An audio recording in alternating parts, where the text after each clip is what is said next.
Yeah, so it's about an 8-hour drive from Lee Arena on the campus of Washburn University to St. Cloud, Minnesota. And that is where Washburn will open up its season for the women starting tomorrow. 8 hours and 19 minutes. You can pretty much take I-35 almost the entire way up there. He left about 7 hours ago, so he's probably, I would guess, near about Faribault, Minnesota. That's my guess. Faribault, Minnesota. Could be. Probably is Faribault. No, I think you're probably right about that. What do you know about Faribault, Minnesota? Yeah, it is 50 miles south of St. Paul, which is a little bit south of St. Cloud. So, yeah, I would assume they're in that general area.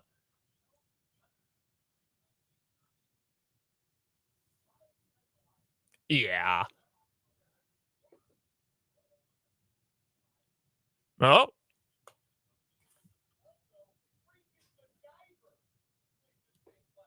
Really? Wow. Yeah.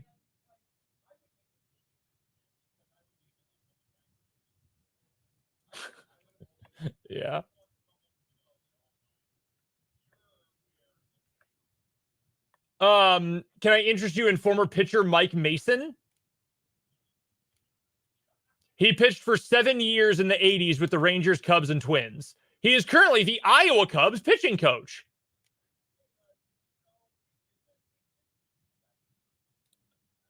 Angus MacGyver? Wow. That's an incredible name.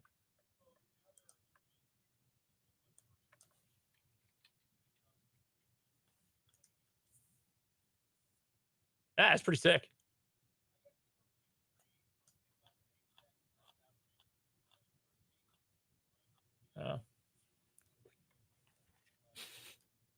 Just like Mr. Pibb, and unlike Dr. Pepper, he did not get his degree.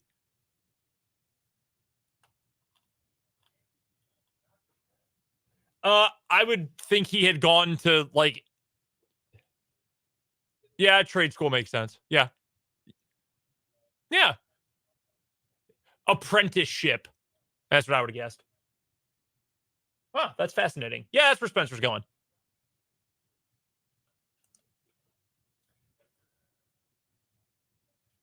Hey, great word.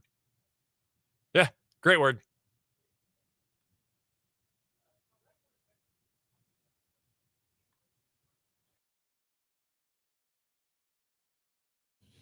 All right.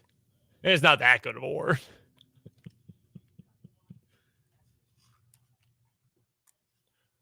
With special edition basketball as well. Brett Ballard is going to join us for the final segment of the show tonight.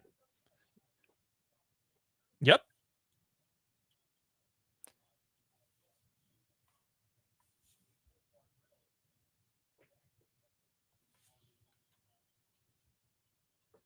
It's wing night, y'all. You got to be there.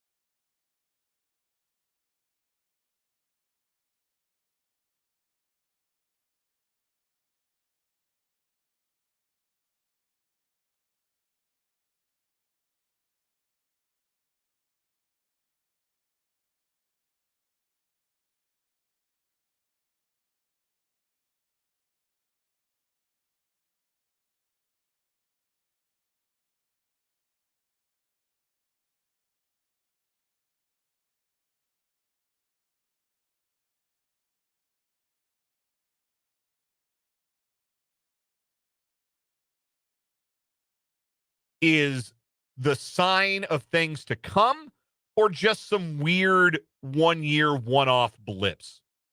I think it's particularly germane when talking about programs we thought had a chance to be good right away in the league, in the new version of the Big 12, and over the long haul that have instead tripped and fallen on their faces a bit this year. KU, Arizona, Utah, and Oklahoma State, to be specific. We'll discuss that a little bit later on. And of course, our guest list on a Thursday is massive. We got the local sports spotlight coming up at the bottom of this hour with Rick Peterson of TopSports.News. He'll join us. We'll recap state volleyball, look ahead to regional playoff football action in the area as well with Pistol. He'll join us at the bottom of this hour for the local sports spotlight. Bottom of the 4 o'clock hour, Paul Myerberg of USA Today checks in for the Big 12 football breakdown. We'll get Paul's thoughts on KU, K-State, the Big 12 spot in the college football playoff rankings, and much more. And in the 5 o'clock hour, Mitch Holthus, the voice of the Chiefs, will join us. We'll get a further look inside that Chiefs-Broncos matchup with Mitch. He'll join us at about 5:25 or so. So we've got an update from Spencer Dupuis, the part-time voice of the Washburn women's basketball program. He is under the assumption and sent me a screenshot of Apple Maps that they just crossed the Minnesota border with Iowa. Okay. So they're just south of Albert Lee currently. He did tell us they were stopping for lunch. They stopped in the Des Moines suburbs to grab a bite. Ankeny, yeah. Did not get a loose meat sandwich, though. Our personal favorite that you can get in Des Moines. Shout out to the Made Right. Yeah. Although there is on here a signal that they're near a spam factory, I believe. Spam museum, something spam. So yes, he's just into the land of 10,000 lakes. All right. Hello to Spencer, who is listening, and hello to the rest of you who are tuning in. We can see you in the YouTube live chat. That's a great way to interact with us and your fellow listeners throughout the show. If you're watching live on YouTube, again, the channel is 580 Sports Talk. Subscribe today if you have not, and check out the live show, archive show, other video content from the gang here at 580 Sports Talk. You can also watch us and comment on the show if you're watching on Facebook, WIBW News. And, of course, the Top City Metal Supply text line is open, 785-272-9429. Send us your thoughts throughout the show, 785-272-9429. We had a momentary issue with some audio on the YouTube stream. It's all fixed now. Everything is good. I was the only one who could be heard for a little bit there. Dramatic improvement in the show, I'm sure. Yeah, real blown opportunity. I have some personal and political agendas I would like to air, and I really missed my opportunity to express them. This is not the right show for those. No. As it turned out. Got to save those for after safe harbor laws are no longer in effect. Yeah, that would be best for you and for me as well, frankly, by association. I will always remember learning in a radio class in high school about safe harbor laws, and those are mostly for TV, but yes, when you can swear after hours when children aren't watching. And I realized, that's why they can put Clerks 2 on Comedy Central at night. Yeah. That was so subversive. Oh, man. They're playing all the swearing on this rated R movie on FX at 11 p.m. They must think nobody's watching. That's why they moved It's Always Sunny in Philadelphia to a later time slot. Yeah, safe harbor laws. Look those up before the FCC is dismantled at some point, probably soon. Anyhow, let's talk some football. Chiefs, Broncos. It's the final new matchup of the year. That's a clunky way to say it. The Broncos are the only AFC West team that the Chiefs have not played to date.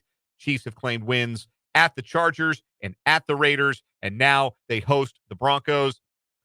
I thought it was going to be an ugly year for the Broncos. I was not alone in that particular assessment, yet here they are on the fringes of the playoff race in the AFC with a 5-4 overall record and a point differential that would suggest that this is about the record they deserve. After losing their first 2 games to Seattle and Pittsburgh, Denver ripped off 5 wins in a 6-game stretch, wins at Tampa Bay, at the Jets, at home against the Raiders, at the Saints, and at home against the Panthers. Not exactly murderer's row. There was a much more of a blowout than the final score indicated, loss at home to the Chargers sandwiched in between. But 5-3 is 5-3. You don't apologize for wins in the NFL. And a start like that with a rookie quarterback that was, shall we say, maligned at times and in some corners, this being one of them before the season began, that got your attention.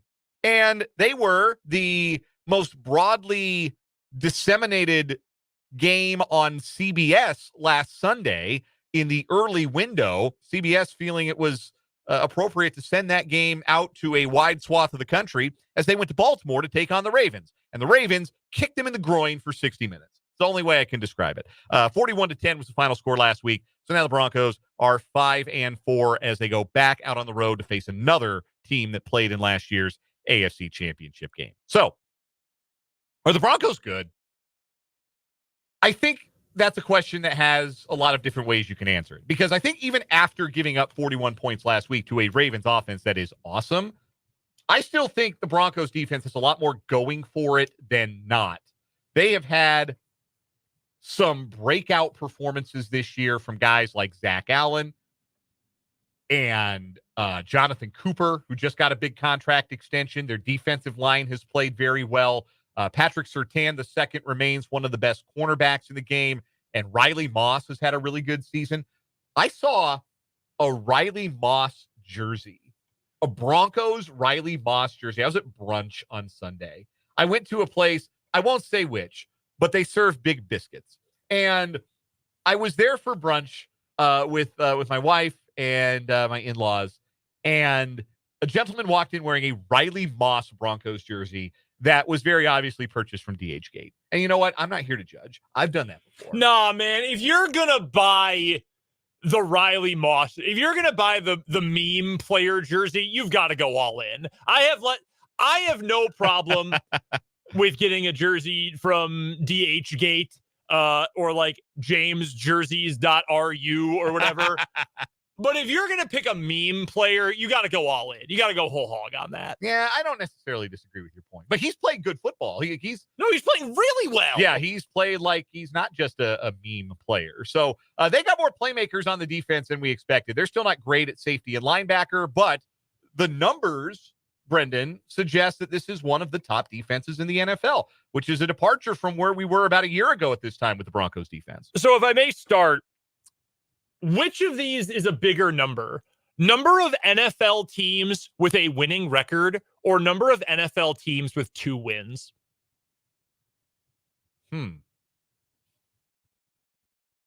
Because I think this helps at least a little bit answer your question, are the Broncos actually good? So the answer is teams with a winning record. There are 14 of them. But there are 9 teams with exactly 2 wins. 9 of them. That's the wild. fact that you even had to pause for a moment in going into week 10 and say, ooh, I wonder.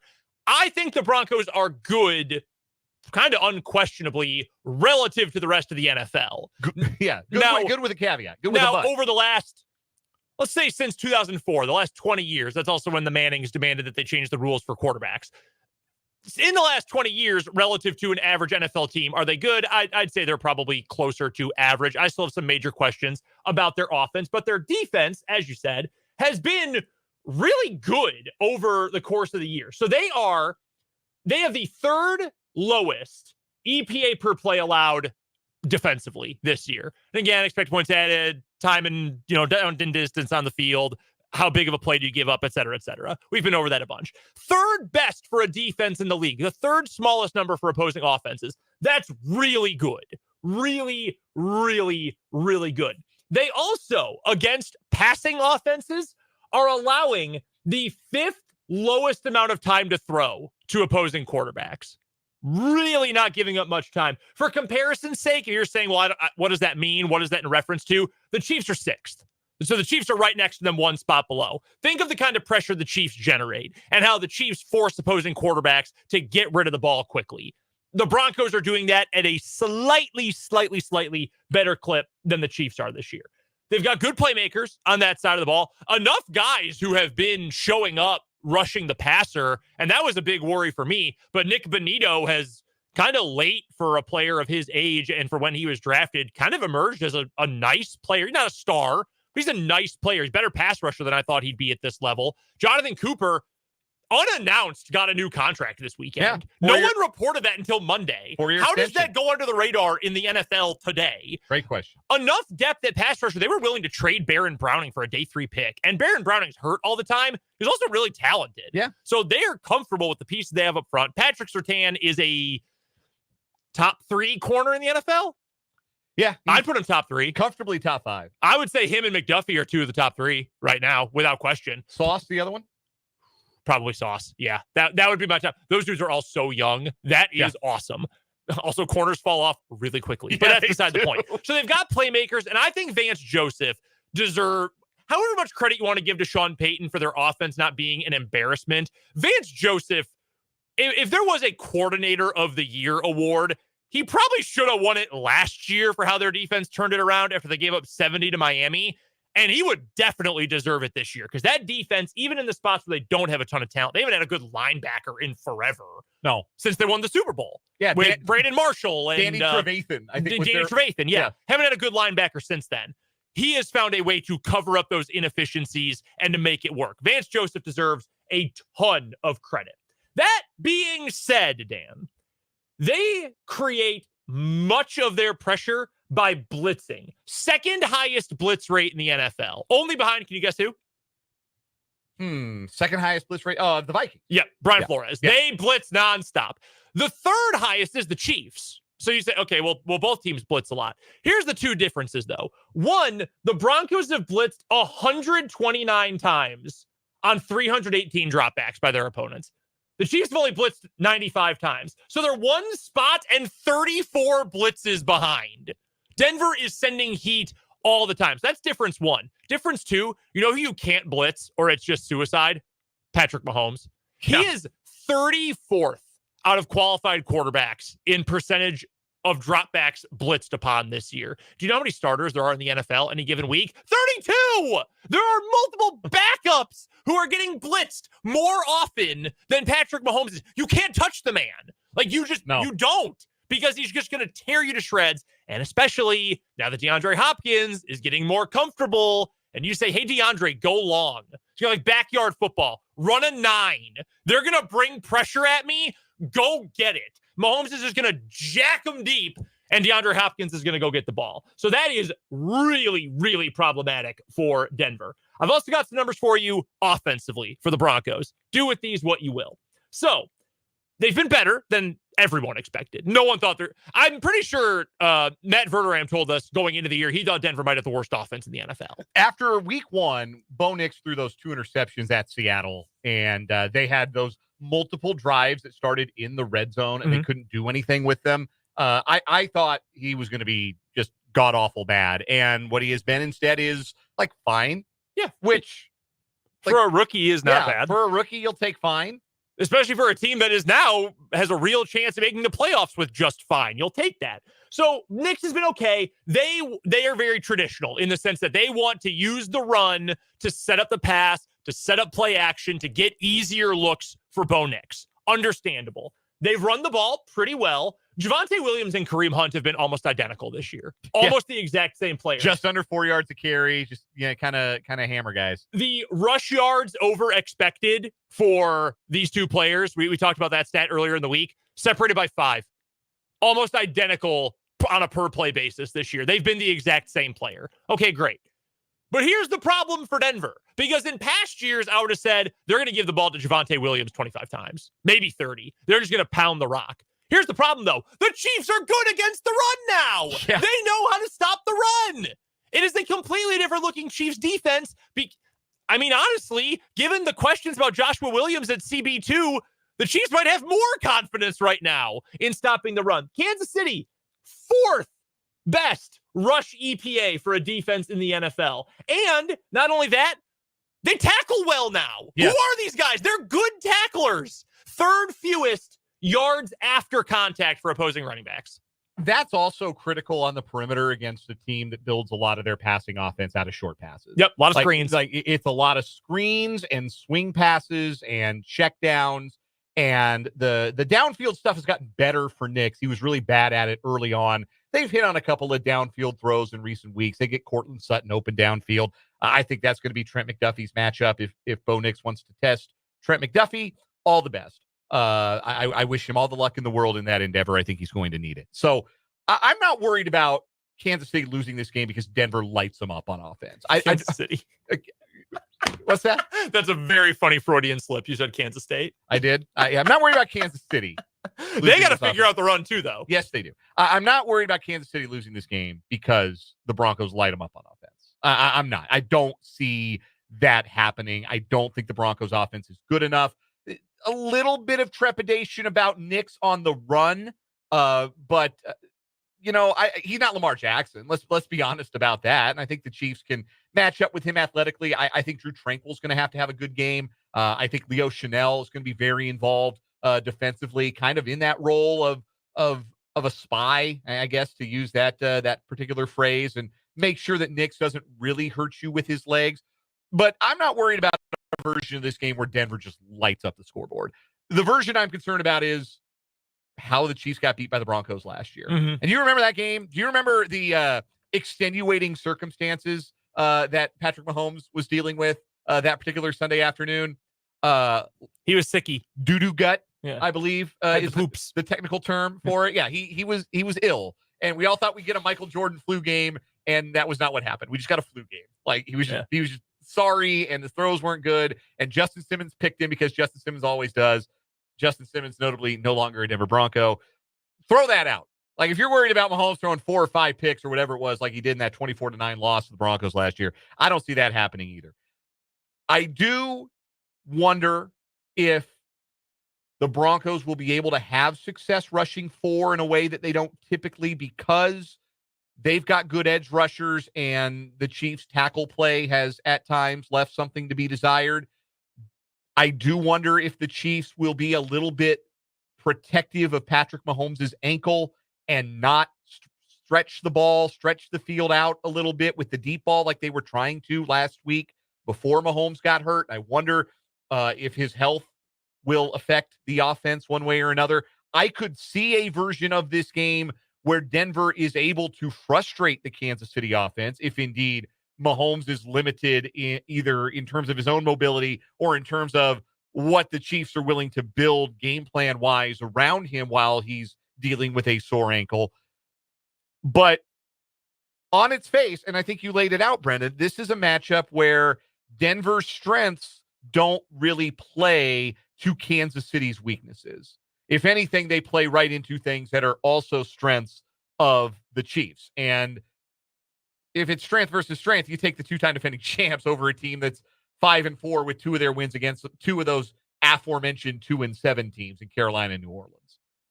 I would agree with that. So totally. That was kind of like an extended "Is it good?" Regarding the Denver Broncos. We didn't do the theme music or anything.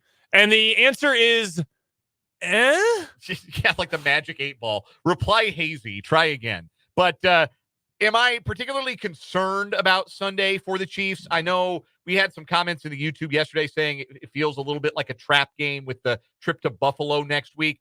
I don't think the trap game exists in the NFL the same way that it does in college football. Yeah, I also think it could be the NFL version of a trap game. I mean, I see why we would set up for that, but I don't think it will be. I think it could be. I don't think it will be. We'll take a break. We got lots more Chiefs to get to. We'll talk to Mitch Holthus in the 5 o'clock hour. We got our local sports spotlight with Rick Peterson, TopSports.News, coming up in about 10 minutes. We're just getting started on this Thursday edition of 580 Sports Talk.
Rick Peterson at TopSports.News joining us in just a moment here on 580 Sports Talk for the local sports spotlight. We'll get some thoughts on state volleyball, playoff football, the regionals this Friday night. Also some Washburn University talk with the great Rick Peterson. Brendan, I have to ask you this. How do you organize your contacts in your phone? How are they alphabetized? Who wants to know? Me. So here's what happened. So last night, we're making Thanksgiving plans. And so my mom has put together, my mom's going to host Thanksgiving in Colorado this year. And she's put together a text thread with everybody who's going to be invited. So these are my cousins, my aunts, my grandmother, my brother and his wife, and me and my wife. And so my wife's in this text thread. There's a bunch of phone numbers in there she doesn't have because, they're family. So she's trying to match numbers to names. names. And so she borrows my phone and she says, your grandma's not in your phone as grandma? I said, no, she's in my phone as Marie Lucero.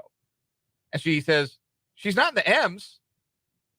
I said, why should she be in the M's? It's L for Lucero. She lost her mind. She could not believe that I organized my phone contacts by last name and not first name. To the point where she said, do you want me to fix that for you? Like, it bothered her so much that she was going to go through and redo all of the contacts in my phone. So, first of all, I didn't know that on an iPhone you could order by first name. I think she enters them just as first name, last name on the last name line, so they all show up that way. Oh, interesting. Yeah, I would never do that. I Me hate either. I'll just be blunt with it. I hate alphabetizing by first name. I don't like it. No, that drives me nuts. Yeah, it drives me insane. And maybe that's because I've just called too many football and basketball games in my life. So I'm used to, where is Smith? Where is Smith? Why is it set by Adam? Why is he at the top? He should be at the bottom. Yes. Maybe that's why. Yes. I need to look up a coach's phone number. I'm not looking up J for Jared Swafford. I'm looking up S for Coach Swafford. That's who I am looking for. Yeah. I do the same thing. Maybe it is a sports thing. We think about last names first. That's how we're used to seeing rosters. Yeah, it's like that in the phone book. Yeah. No one has a phone book anymore. But when phone books existed, we had a phone book when I was growing up. I know it was by last name. It would have been chaos to order the phone book by first name. Oh, yeah. Disaster. Yeah, no. Well, and then the second thing here, you have your grandma in by her full name? Okay, that maybe is a little weird. My parents are all in there, or my family is all mom. My mom is mom. Dad. And my dad is dad. Your brother, is your brother in there as Ryan Lucero? Yes. That's weird. My wife's in there as Abby Lucero. Okay, yeah, that's weird. Okay. My wife is in my phone as Abby Heart Eyes. That's not spelled out, it's an emoji. Okay. But yeah, she's just in there as Abby. That's my default. Maybe I'm too professional. My default would be Katie is my sister. What other Katie am I talking to? What if you'd been dating a Katie? What if we have a coworker? Well, then that Katie would get a last name in my phone. Fair enough. Yeah, that's how I know. Although, yeah, I don't have a lot of Marie in my phone. Just that's my grandma. See, I opened my contacts right now. Bill Arnold is in the A's, not the B's. That's where they belong. We gotta do it by last name. I can't befuddled my wife completely. Every one of her contacts is ordered by first name. She puts the first. She has an iPhone too, and she puts the first name and the last name, if there is a last name to put in the second line, so that it shows up as just the last name. Oh, that's wild. I would not ever do that. Truly. Maybe it's like that when you're always calling. Maybe that's a teacher thing. You're always calling kids by the first name, I would imagine. That could be. Yeah, you're a teacher. You look at your roster. Peterson. Yeah. You're not doing that. Yeah, you're a teacher. You're looking at your roster. It is the first name. Yeah. You're a sports broadcaster. You look at a roster. You do it by last name. Yeah, maybe that is where that comes from. We have Rick Peterson joining us from TopSports.News next for the local sports spotlight on 580 Sports Talk.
We are pleased to be joined every Thursday on 580 Sports Talk by Rick Peterson of TopSports.News, who covers Shawnee County High School athletics and the Washburn Ichabods like no one else. You can find him on Twitter at Peterson_Rick, and you can hear him Thursdays at this time here on 580 Sports Talk. Pistol, let's get into the seasons that have concluded in high school athletics. We'll start in volleyball. There were some high hopes for big state gold.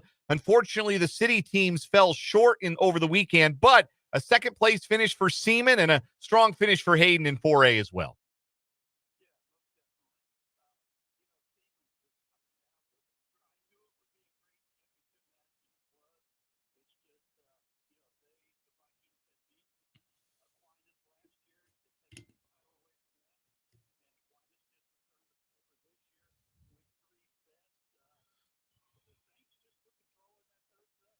Yeah, it was surprising to see as evenly matched as those first two sets was. It just felt like there was an extra gear that Aquinas found that Seaman unfortunately couldn't get to.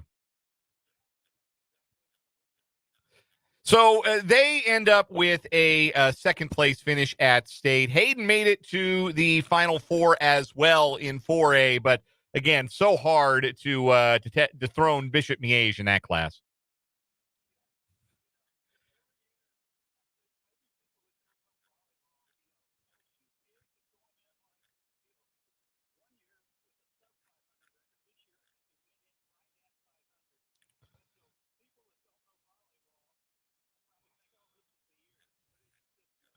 It's never the year.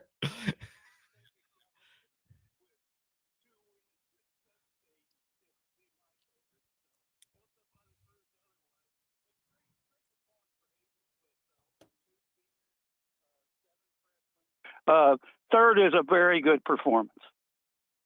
Pistol, let's transition to cross country. Had the state meets on Saturday, and another great season for Ryan Miller at Seaman comes up just a little shy, though, of the ultimate prize at state. She finishes second to one of the great runners in state history, Caitlin Roop. I mean, you have to tip your cap to Ryan for another remarkable race, well run. It's just that she happens to be running at the same time as another all-time great in Kansas cross-country history. Yeah, Roop has 3 state titles now and probably would have had a fourth if she hadn't decided, I think it was volleyball she played in her freshman season. So just like you said, an all-time great. And Ryan has absolutely nothing to feel sorry about. She had a fantastic season. What about some other impressive finishes at state cross country in the city? Oh, shoot. Washburn Rural comes as close as you can possibly close to getting the team title in 6A girls, tied with the, I think, now 5-time defending champ, and just lost it on a tiebreaker. You can't come any closer than that. The Junior Blues had 3 state placers, 2 in the top 5 with Riley Ismert and Peyton Fink. Another great performance. Yeah, it was Olathe West who had their 6th runner finish ahead of Washburn Rural's 6th runner. And that was the tiebreaker. That's what decided the 6A girls cross-country state championship, the unkindest of cuts there. Boys soccer, it's wrapped up for the city teams after earlier this week Washburn Rural lost in the 6A Final Four. And another outstanding year for rural soccer, but once again, kind of running into a team from the Kansas City metro area. That's a tough matchup there in that Final Four. But not wrapped up. No, still have a third-place game. Yeah, they'll get on a bus and go to Wichita for Saturday for a 4 p.m. third-place game Saturday at the Stryker Complex. So, they'll have a chance to end their season with a win. I'm not sure I like having to go a long trip to play a third place game after you got beat a couple days earlier, but hey, they will give them a chance to end on a high note. It is very funny, Pistol. I know this is how these things work, but Washburn Rural and Shawnee Mission West are going to drive to Wichita to play each other. They just meet at Lawrence, play at Rock Chalk Park. I'd be all for it. Or I'd be more up for it to be at McElroy Field. But okay, yeah, I'll take Rock Chalk. There you go. Rick Peterson at TopSports.News joining us for the local sports spotlight here on 580 Sports Talk. Let's shift to football, Pistol. Our 580 Preps playoff football game of the week will be at Seaman High School again this Friday night, as Seaman will take on upset-minded Valley Center, the 11 seed, who took down Goddard 7-6 in their first round game. Seaman cruised past Topeka West, took them about a quarter and a half to get acclimated, but once they did, they really started rolling. Briar Finley with 5 touchdowns in that game for Seaman. He's got 21 receiving touchdowns on the year. Pistol, where does his season rank among some of the years you've seen from area wide receivers? Maybe it's probably the best. I mean, as far as numbers wise, and the deeper they go in the playoffs, that just adds more to that, makes that more impressive. But no, in the old days, and I can say that, but in the old days, it was run first, throw second. And now it's kind of, the new game is kind of, particularly when you have a quarterback and a receiver like Seaman does, you're looking, they run the ball up, but they're going to go in tough situations. And when they got an opportunity, they're going to go to that passing game, and the numbers show it. The only other team from the capital city to advance out of Week 9, the Hayden Wildcats, at 8-1 now, the 3 seed in the East in Class 3A. They've got Girard coming to town tomorrow night. What do you make of this matchup? I think Hayden's got to be the favorite, and I think they'll continue to roll. I don't know much about Girard, so my prediction comes mainly for what I know about Hayden, and I know Bill Arnold's teams are always really good in the postseason. The other Shawnee County teams that are playing on, Silver Lake in Class 2A, Rossville in Class 1A. Rossville was 0-3 against a brutal start to their season, and if it bothered them a lick, they certainly haven't shown it. They've ripped off 6 consecutive wins. They've got McLouth, kind of an upstart program this year at 7-2 coming up on Friday night. Silver Lake in Class 2A, they're 7-2. They take on Council Grove, who's had a great year. Silver Lake's already beaten them once this year in the districts, beat them 29-12. What do you make of Silver Lake and Rossville's chances to keep playing? I think they have very good chances to keep playing. I think, like you said, Silver Lake's already beat Council Grove once. I don't know much about McLouth, but I do know Rossville's rolling. Tayson Horrock's having a great year. Connor Bush had a really good year, or a really good week last week. I think both the Eagles and the Bulldogs are the favorites. Rick Peterson of TopSports.News joining us here on 580 Sports Talk for our local sports spotlight. Make sure you checking out his great work at TopSports.News, and also make sure you follow him on Twitter at Peterson_Rick. Pistol, on the Washburn front, last week was a tough loss. There's no getting around that. 14-13 losing to Nebraska Kearney, and after leading 13-0 through 3 quarters. But I can only imagine it must hurt even worse after having nearly 2 full hours of lightning delays during the game. Yeah, that was just a crazy, crazy, crazy day. And I felt bad for myself to have to drive to Salina and back in a downpour. And then I felt worse once I got all the details for everything they went through at Yager Stadium. Yeah. And Coach Schurig told me yesterday, they couldn't, they just couldn't throw the ball effectively because it was just, too slick and too wet. And that's especially when you got a guy like Trey Richardson and those receivers, that takes a lot out of your game. So with that loss then, and that's now 4 one-score losses for Washburn this year. 1 by 1 point, 2 by 3 points, and 1 by 8 points. That 8-point loss to one of the best teams in the whole country in Pittsburgh State. You get Senior Day this weekend, taking on a Central Oklahoma team that has its eyes on making the D2 playoffs. They have been great all year. Just 1 loss to Pittsburgh State. They want to throw the ball. They're a lot like Central Missouri. They throw the ball a ton. They put up a lot of points. Does this feel like the kind of game, Pistol, where Washburn might find the most success by playing some keep away? Well, you want to keep the ball with. I was looking at those numbers today, and for Central Oak, and you, if you have a chance to win, you gotta limit their chances. And I hope, and I don't think that means running the ball every play, but maybe some short passes, possession type passes, and long drives.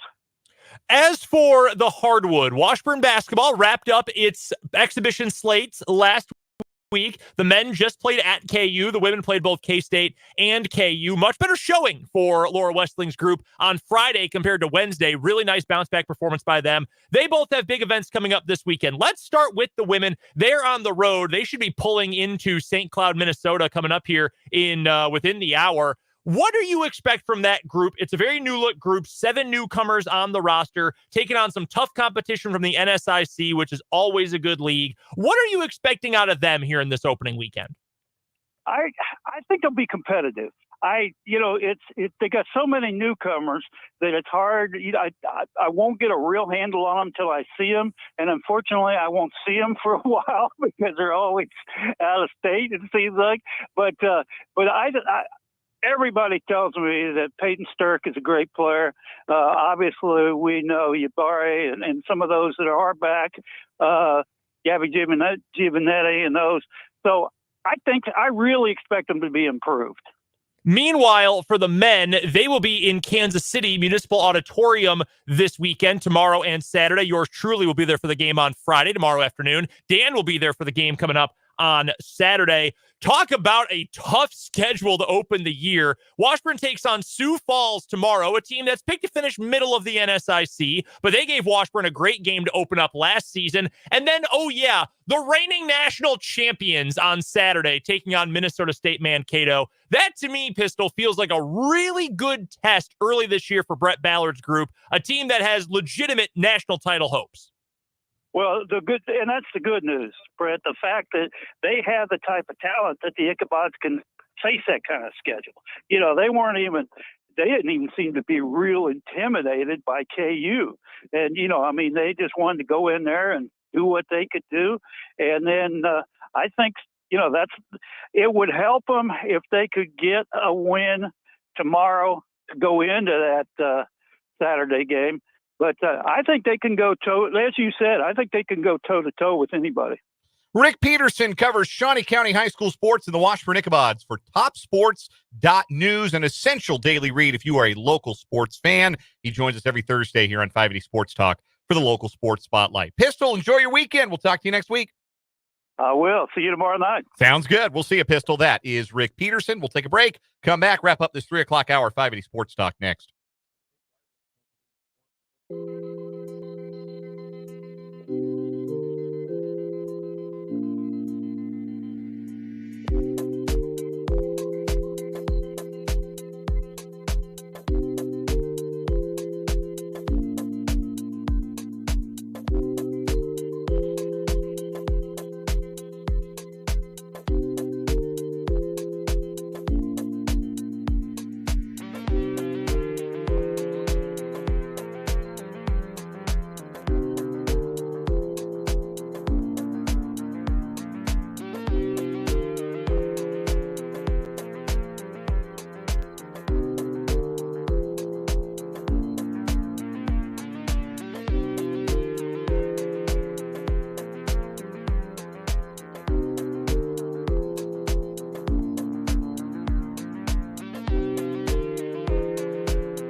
Either or, over under, to wrap up this first hour of 580 Sports Talk for Thursday. Brendan, you got one for us?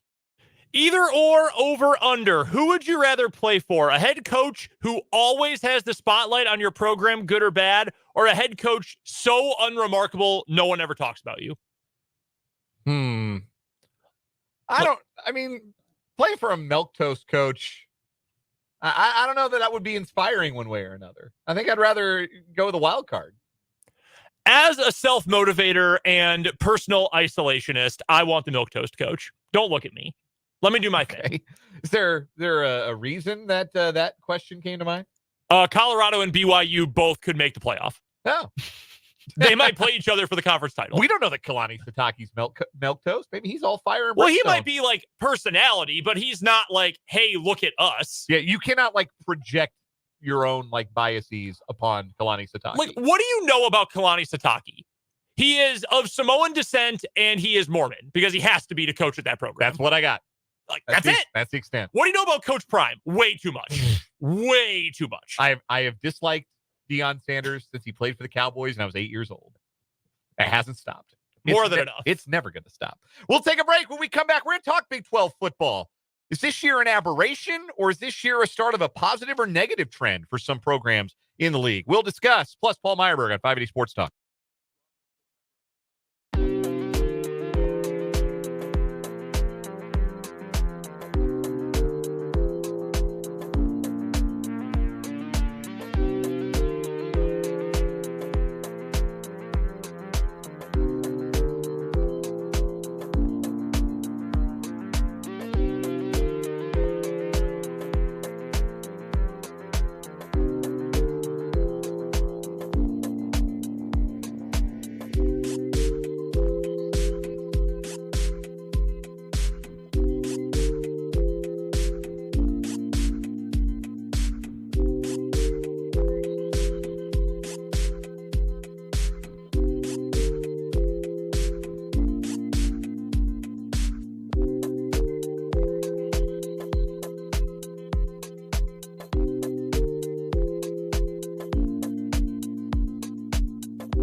Let's get it. Hour number 2 of 580 Sports Talk, Thursday, November 7th, 2024. Thanks for hanging out with us on 580 WIBW, FM 104.9, online at 580WIBW.com, and on our YouTube stream. You can catch us on YouTube. 580 Sports Talk is the name of the channel. You can also find us on Facebook. We're streaming live there, WIBW News. I'm Dan Lucero. Brendan Dworzinski is with me. Spencer Dupuis is arriving in St. Cloud, Minnesota shortly. He is with Washburn women's basketball as they prepare to open their season tomorrow and Saturday. There's a whole bunch of sports on the Alpha Media Topeka family of stations the next 2 days. We'll get y'all, really the next 3 days. We'll get you filled in on all of that at some point here. But that is where Spencer is. He is out today and tomorrow. We'll be back with us next week. All right, trivia here. Because earlier we were finding all sorts of fun facts out about St. Cloud, Minnesota. Yes. Host team, St. Cloud State. They are hosting this event that the Washburn women are playing in. The first game, though, for the Ichabods, they are playing against Southwest Minnesota State. Name me something interesting about either that university or Marshall, Minnesota. No, it was not the school that that coach coached on the TV show. Coach. No. Hey, what was his name? Not Hayden Fry. That was a real guy. Oh, God. Hayden Fox? I think it was Hayden Fox. I think it was Hayden Fox. Yeah, Coach Hayden Fox. He coached Minnesota State. Yeah. And now the Screaming Eagles. Yes, and now Minnesota State Mankato just wants to be Minnesota State. Yeah. The actor Bill Fagerbakke, who's the voice of Patrick Star on SpongeBob, he was on that show. He played Dauber. Yeah. Yeah. He went to St. Cloud State. How about that?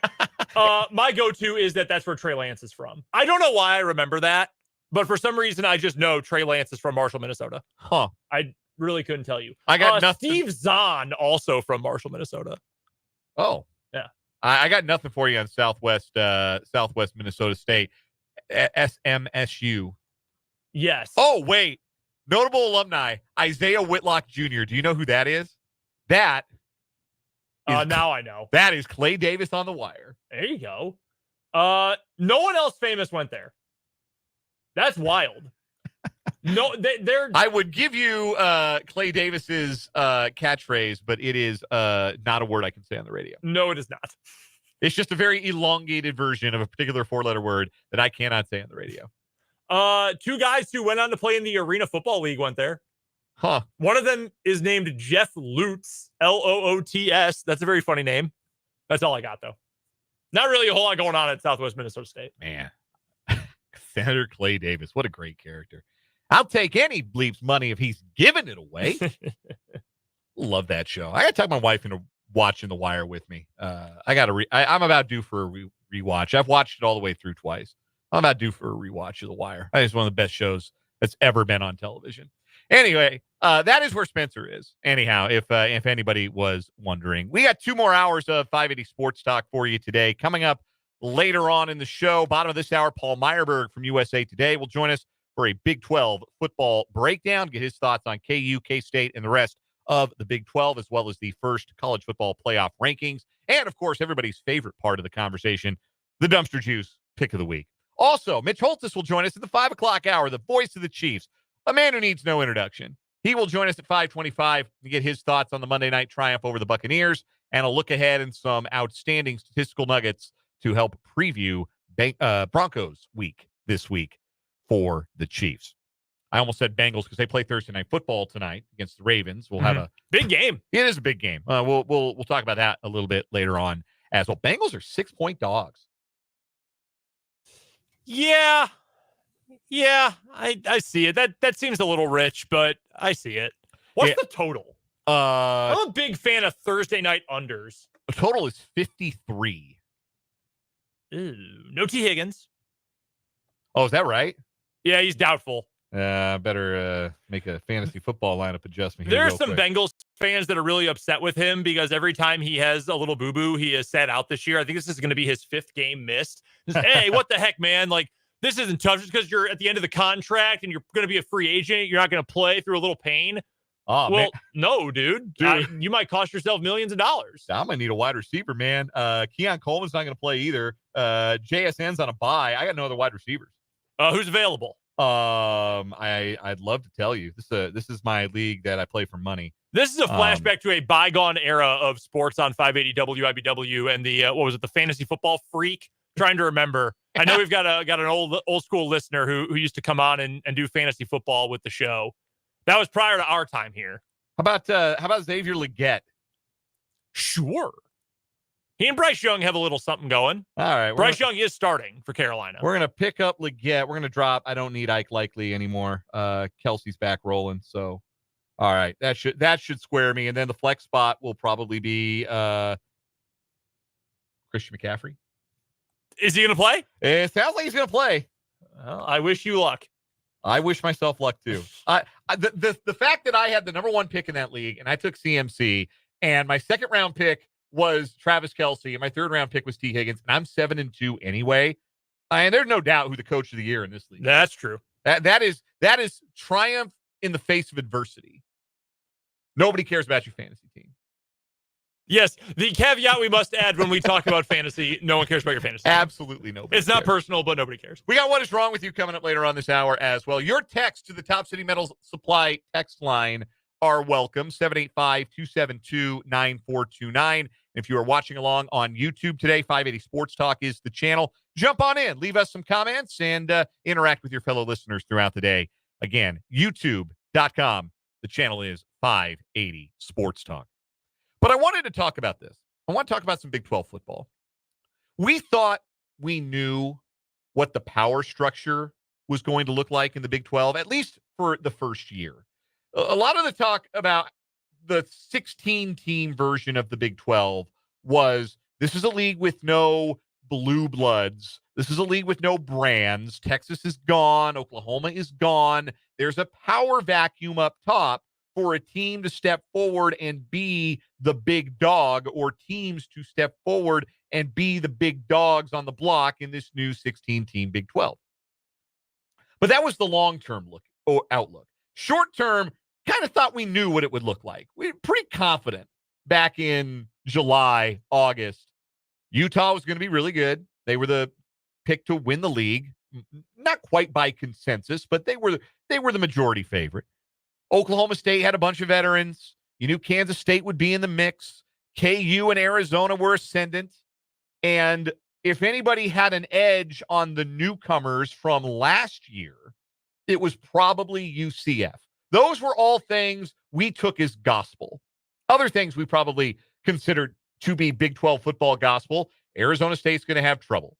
And Cincinnati's going to be wretched and have bad vibes. And it's going to take a while for Willie Fritz at Houston. So we didn't know anything at the end of the day. We knew absolutely nothing about how this league was going to turn out. Utah is not going to win the league. Utah may not make a bowl.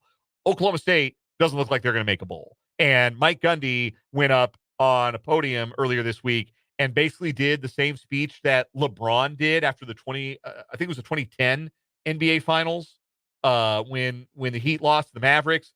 And he basically said, anybody criticizing me, your life sucks compared to mine anyway, so what do I care? Mike Gundy gave that same speech. Dude, he is the worst. I know he's a Hall of Fame coach, and I know he has resurrected that program to heights it's never been to before, at least for a sustained period of time. And he went there. I know he's a favorite son, all of that. Man, he sucks. he just rubs me so much the wrong way. It's why every year, of course, the one year I say, no, Oklahoma State's actually going to be good after 4 straight years of no Gundy's washed. Now they're actually bad. The year I stopped predicting that. But it's just such an old, tired shtick. Remember where you were for I'm a man, I'm 40?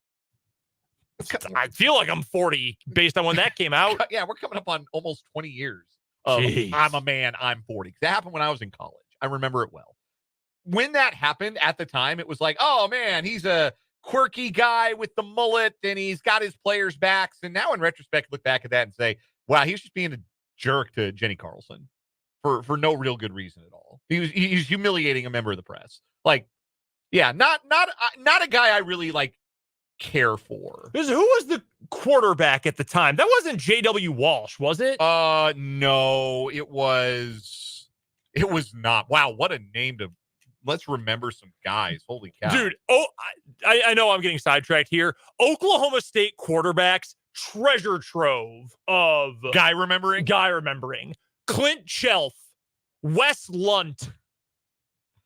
It was Don. Was it Bobby Reed? It was Bobby Reed. That's who it was. Bobby Reed. And Bobby Reed's like, yeah, I really hate that he did that. Like, I wish he would have just talked to me and encouraged me. I actually hate that he did that in the media. Yeah. Like, it's very funny, but it's not what haha funny. Yeah, it's not what you want. By the way, there's a page over at Rap Genius with all the words from the rant.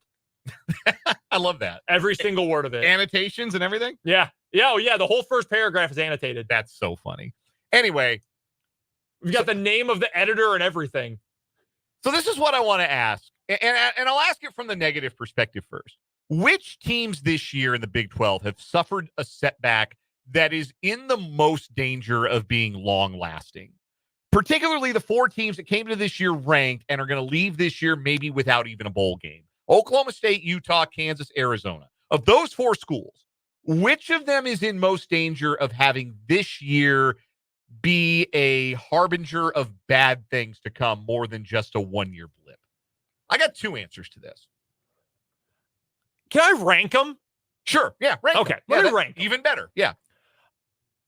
Y'all are going to call me a homer. That's okay. I'm going to say KU is the least concerning. Here's why. Historically, the baseline pretty low. Yes. Also, though, yes, terrible year.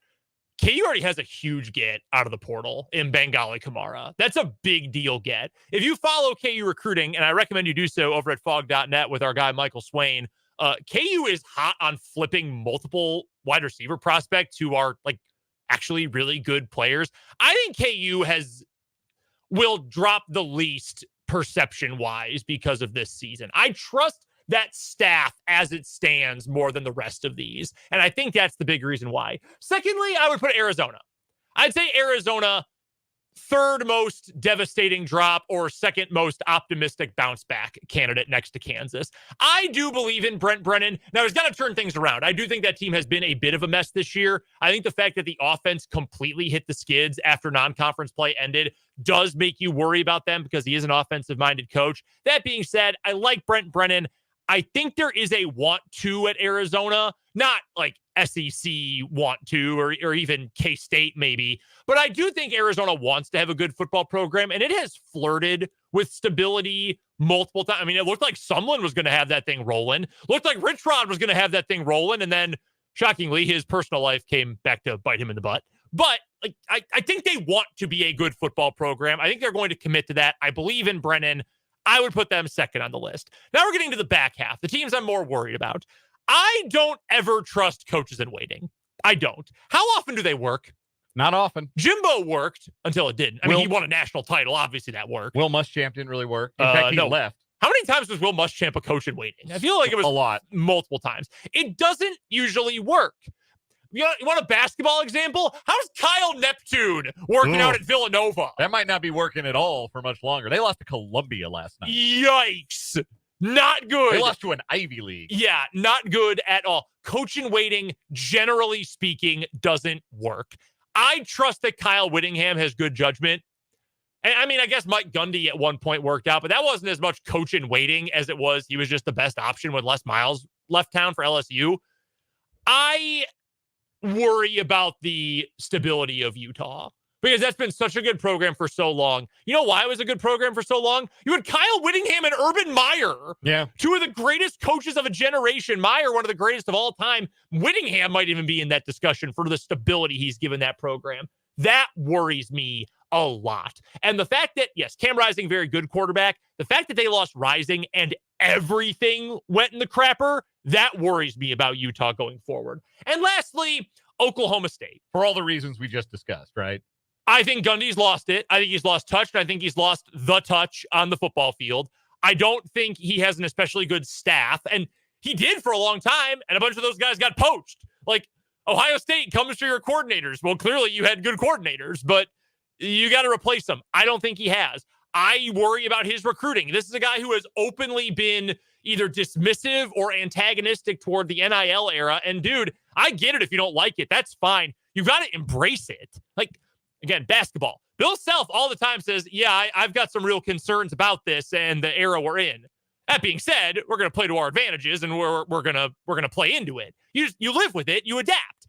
I don't think he does that. I think he needs to shut the hell up sometimes. He also gets in spats with his players weirdly often. That's the program I'm the most concerned about. Because again, you want to talk about low baselines. Not like Oklahoma State is OU historically, man. Like, that's not an all-time legendary program, all things considered. That's the team I'd be the most worried about long-term. Yeah, they are the answer for me, too. And I'll go in reverse order then. Yeah, Oklahoma State's the team I'm the most worried about because I think they're just kind of stuck until Gundy leaves. Good word for it. They just feel like they're kind of in stasis, and I don't know that they've got a long-term plan that really is going to allow them. I think Gundy's just too stuck in his ways. I would say Arizona second because I don't think Brent Brennan's working out at all. I think he's already lost the patience of that fan base, and I think if they could fire him, they would. I think if they could walk away from him after 1 year, I think they would. Fair enough. I don't think they can. I think they can afford it. But I think that for it to have gone as wrong as it did, like, it's ugly. It's not like it's not like KU where they're losing a bunch of close games. They got pile driven by UCF last week. They're getting blown. They're getting embarrassed week in and week out. And that is not what you expect to have happen when you're a preseason top 25 team. And a lot of people are finger pointing at Brennan, and he has not had great podium answers to a lot of the questions that people have for him. So, it is hard to have the right mindset, approach, personality to make the jump from G5 to Power 5, Power 4 in terms of being able to handle criticism and the media and all that. Some guys can do it. Some guys can handle it very easily. I think James Franklin has handled it well. Given all of his shortcomings, I think for things related to football, he handles those things very well. Brent Brennan clearly does not know how to do that. Yeah.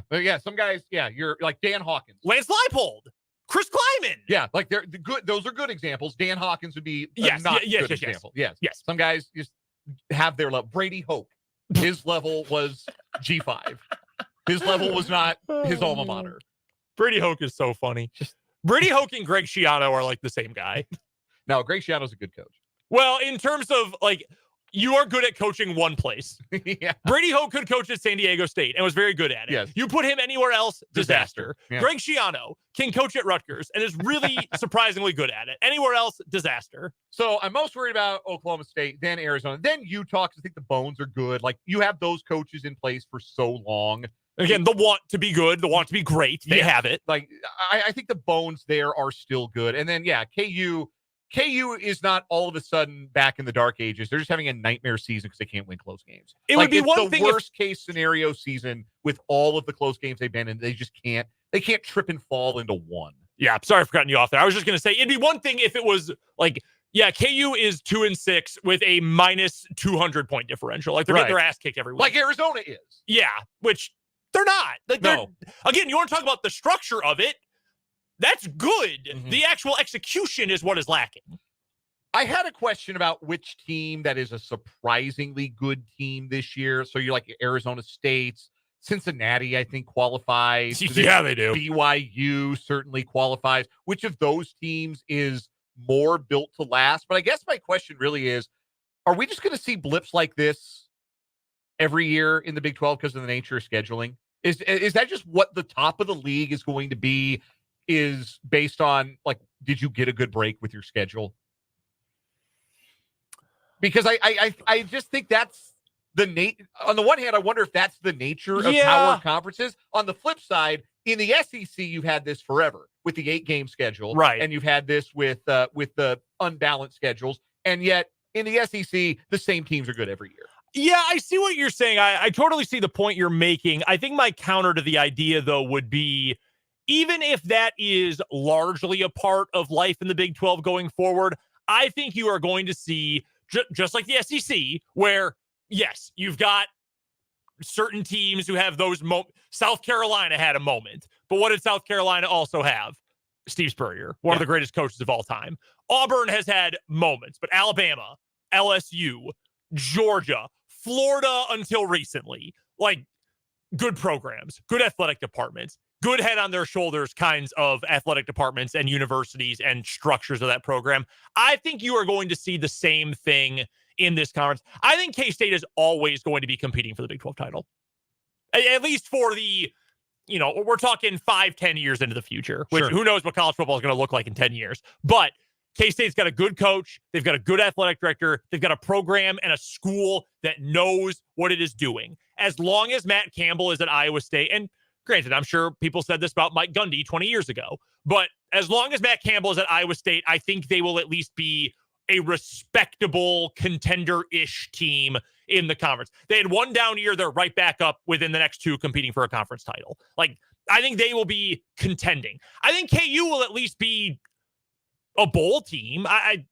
KU's got other, issues, but I think we'll at least be a bowl team more often than not because good athletic director, good head coach, good program in place. I think those teams will be consistently successful. Good foundation. Why Utah was always so successful in the Pac-12 despite not being a huge brand. And I trust those foundations more than I trust the foundation at a place like Arizona State, which has never felt all the way committed to athletic success to me and has always kind of wavered between like their good moments nice of the program have gone been few and far between. So I like what they're doing this year, but I don't know that they're set up for long-term success. I don't know that Cincinnati is there resource-wise set up for long-term success with this year. BYU, though, with the NIL money they have at their disposal, this could be the start of something there in Provo.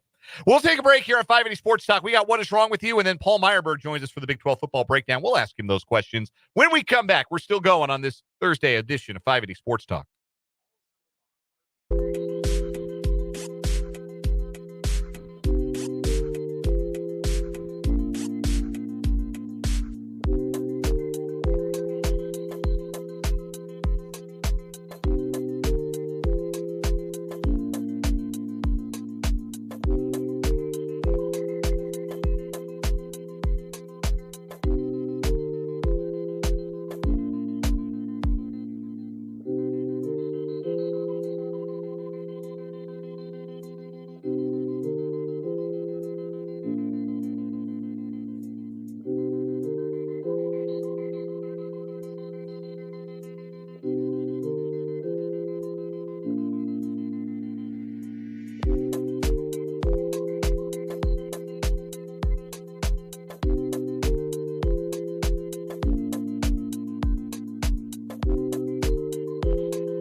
Two new stories competing today on What Is Wrong With You to try and take down bogus Boston Botox, the woman who is buying fake Botox and fillers and injecting her patients in the Boston area.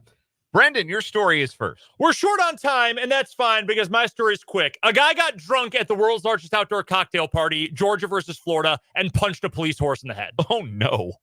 Yep, Emmanuel Jones of Jacksonville was at the world's largest outdoor cocktail party this past weekend when Georgia beat Florida, walked outside where the police were making a barricade with their horses, and he punched a horse in the face. Hope the horse is okay.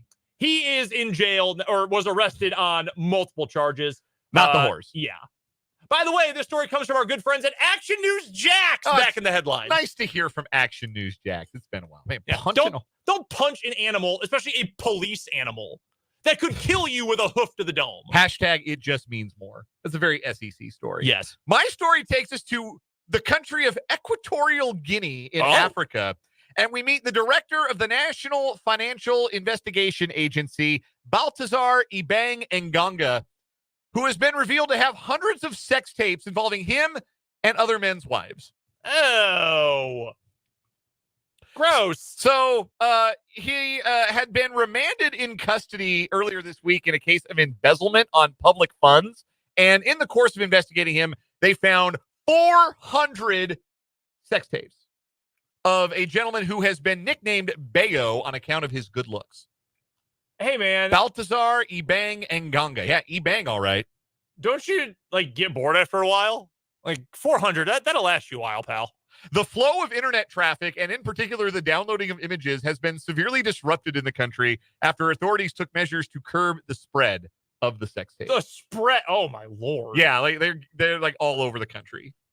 I think that wins today. Imagine an entire nation just lining up to see your... Ew. Yeah. Ew. I'm going to go with that one today. I'm picking Botox to keep the weekly win, though. Yeah, I think I'm going to, too. Bogus Boston Botox. It is our weekly champion. We don't have What Is Wrong With You tomorrow. We have a short show tomorrow. So Bogus Boston Botox, our weekly champion on What Is Wrong With You. We'll take a break, come back. Paul Myerberg joins us next.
It is once again the Big 12 football breakdown on 580 Sports Talk. Joining us on the Fleming Place Wine and Spirits hotline, the great Paul Myerberg, national college football writer from USA Today, usatoday.com. Joins us every week to take a look at the Big 12 football landscape, and it's a grim one after last week's results. We'll start with Kansas State losing on the road at Houston in a wet one, a game that play-by-play man Jason Benetti on Fox described as like playing in a dishwasher in the second half of the game.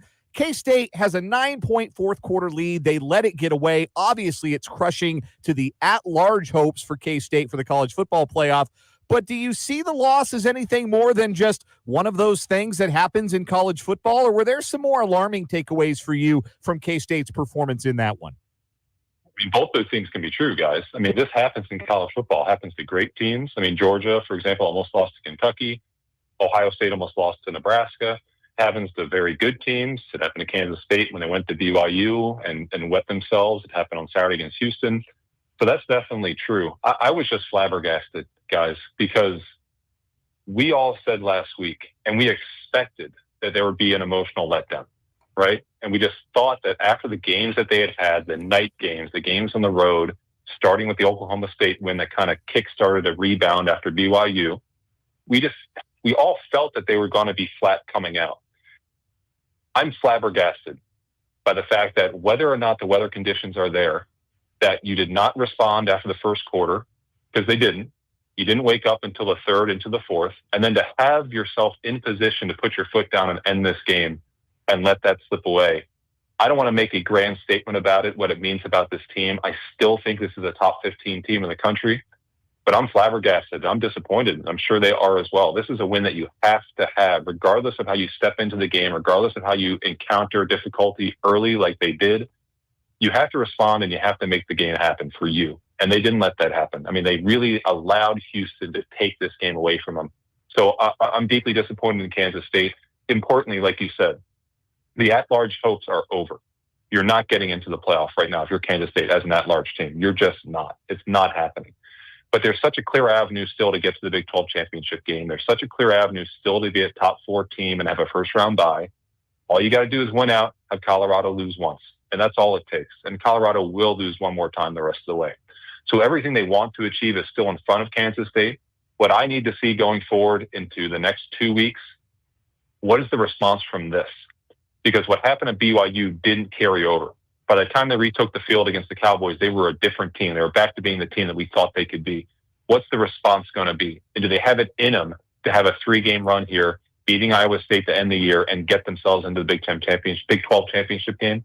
It's all out there in front of them. I'm shaken by this because I question how well they are preparing, how well they are responding. But we have to admit that this is just a game, and what they can achieve is still there for them if they can rally back into form. You mentioned it's the end of Kansas State's at-large playoff hopes. Iowa State also a loser on Saturday, taking one on the chin and falling from the ranks of the unbeaten. Does that mean that's the end of the Big 12's at-large hopes as a whole? Is there any scenario other than 12-1 BYU loses the conference championship game that sees the league get 2 teams in?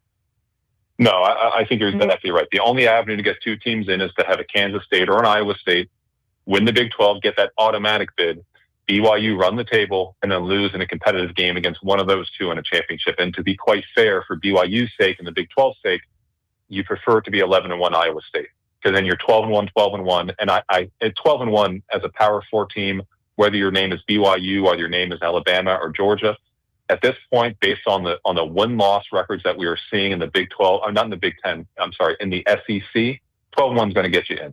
So that's the avenue for it. But look, I don't believe at this point that 11-2 Iowa State, if they get, for example, blown out by BYU, I don't know if the credibility is there from the committee to have them 17 this week with 1 loss. It's there right now for them to get in at 11-2. I don't think that's the case. So the Big 12's in a bad way right now. You're going to get 1 team in, but if you're going to get 2, it's got to be BYU and a Big 12 champ. And that's not a great spot to be in. But at the very minimum, you know that this logjam in the SEC, for example, that's going to take care of itself. So you're going to have the opportunity to get a second team in. It's just a matter of whether that second team has the resume. And the only one that should have that resume is BYU. The league's only unbeaten. The BYU Cougars were ranked 9th in the first college football playoff rankings, 1 spot behind unbeaten Indiana. And I do not mean to disrespect what Curt Cignetti has done. Hashtag 9windiana coming to fruition is an exceptional feat no matter what happens from here for the Hoosiers. But my feeling is that BYU has better wins than Indiana, and as such should have been ranked ahead of Indiana. Do you think the committee got that right? I don't think they did get it right. And look, I'm not arguing for BYU to be ahead of a Tennessee or ahead of a Texas or a Penn State, even though Penn State hasn't beaten really anybody either. BYU's got Kansas State and SMU, and that's a 1-2 punch that not a lot of teams can really match right now. And what BYU needs is SMU to keep this up, play Miami for an ACC championship. It'd be great if Kansas State could be the team that gets into the Big 12 championship game. That would also be good because that's another good win. But look, I'm actually impressed with the committee to a degree because, yes, Indiana has 2 wins against winning competition, but you watch that team, they are dominant. So it's just an eyeball test thing. And I don't think it's a reputational thing because we're comparing to Indiana, right? I mean, Indiana's Indiana, one of the worst programs in the Power Four historically. But I would have had BYU 8, but I actually respect the fact that they took the time to look beyond the win-loss and see a team that is this dominant. That's going to take care of itself, right? Either Indiana's going to beat Ohio State and Ohio State's going to drop behind BYU, or Ohio State's going to beat Indiana and BYU will move ahead of the Hoosiers. So it's not really something to worry about.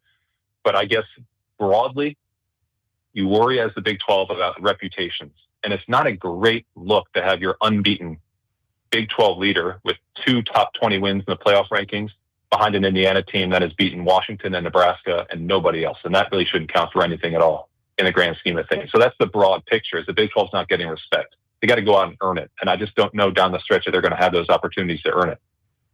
Paul Myerberg is our guest. He covers college football for USA Today, America's newspaper, and he joins us every Thursday at this time on the Fleming Place Wine and Spirits hotline for our Big 12 breakdown, joining Brendan and Dan on this Thursday afternoon. While we're talking all about the BYU Cougars, Paul, might as well ask about the Holy War coming up this weekend. This is maybe the rivalry I was most excited about adding to the Big 12 over the last couple of years. These schools and their fan bases hate each other. It's private school Mormons versus public school Mormons, and they absolutely hate each other. I know that Utah is bad and has terrible vibes. Do the Utes have a chance to pull the upset, though?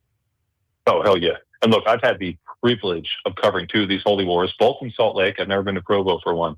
It is, and you nailed it, we talked about, you call Georgia Tech, plain old-fashioned hate.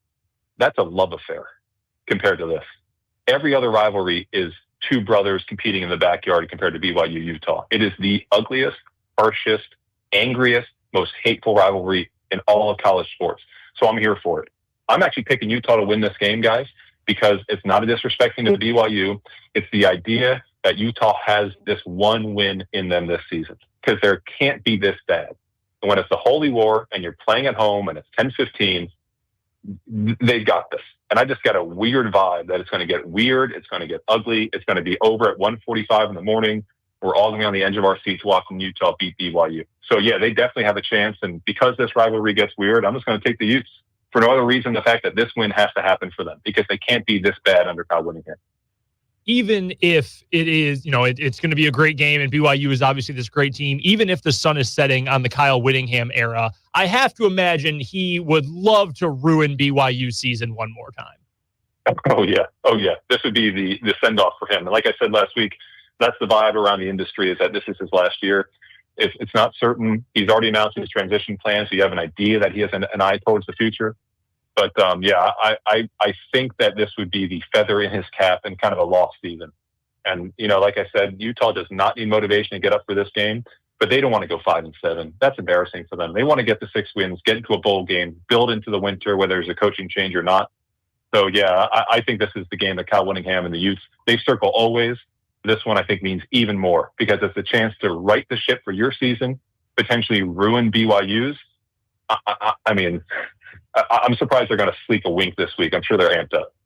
From the holy war to an unholy crime against football, let's talk about Kansas, which was off this past week after another heartbreaking defeat in the Sunflower Showdown. We talked about that all on last week's interview, Paul. This week, it's KU versus Iowa State. Iowa State, very good. They suffered their first loss just a week ago. They are going to fill up Arrowhead Stadium. People from Ames love nothing more than coming to Kansas City for Iowa State sporting events. It's why the loudest fan base every year for the Big 12 basketball tournament, it's the Iowa State fans at the T-Mobile Center. So this is going to feel like an Iowa State home game. It's obviously working against KU in that regard.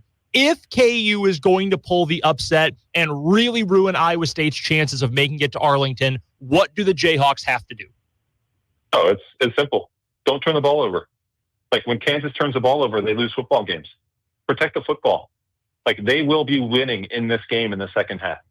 That's like almost a guarantee. Because when they play football in the year 2024, they win in the second half. They are leading in the second half. You can almost put that in ink, that they will have a chance and be ahead in this game in the second half. Can they protect the football in the fourth quarter? Will they give the ball away like a bunch of buffoons, like they did against Kansas State, like they did against UNLV, like they did over and over again? That's going to decide the football game. Kansas is, and this is like the worst thing that you can say about a team without actually just calling them a bunch of idiots. They're the best 2-6 football team in the country. And I mean, obviously, they're the best 2-win football team in the country. I think they're going to win this game, guys. And I know it's a rough environment, but you are seeing a team that is like knocking on the door of being the group that we thought they could be. They're like knocking on the door of being one of the 25 best teams in the country. I know they're 2-6, but look at the losses. The losses are wins, just wins to be had that they've given away. So again, like you've had some time off. You've been able to diagnose what you're doing better, diagnose what you're doing worse. I just feel like finally, this is the moment for Kansas where they remind people nationally, hey, we might be 2-6, but we're a hell of a lot better than our record says it is. So protect the football because Iowa State's going to be careful. They're going to be careful, but Iowa State will make mistakes. Rocco Beck will make mistakes. Capitalize on those mistakes, protect the football, and I think this is a win for KU. So I don't know what that means for them going forward. I don't think they're going to roll off 4 wins in a row.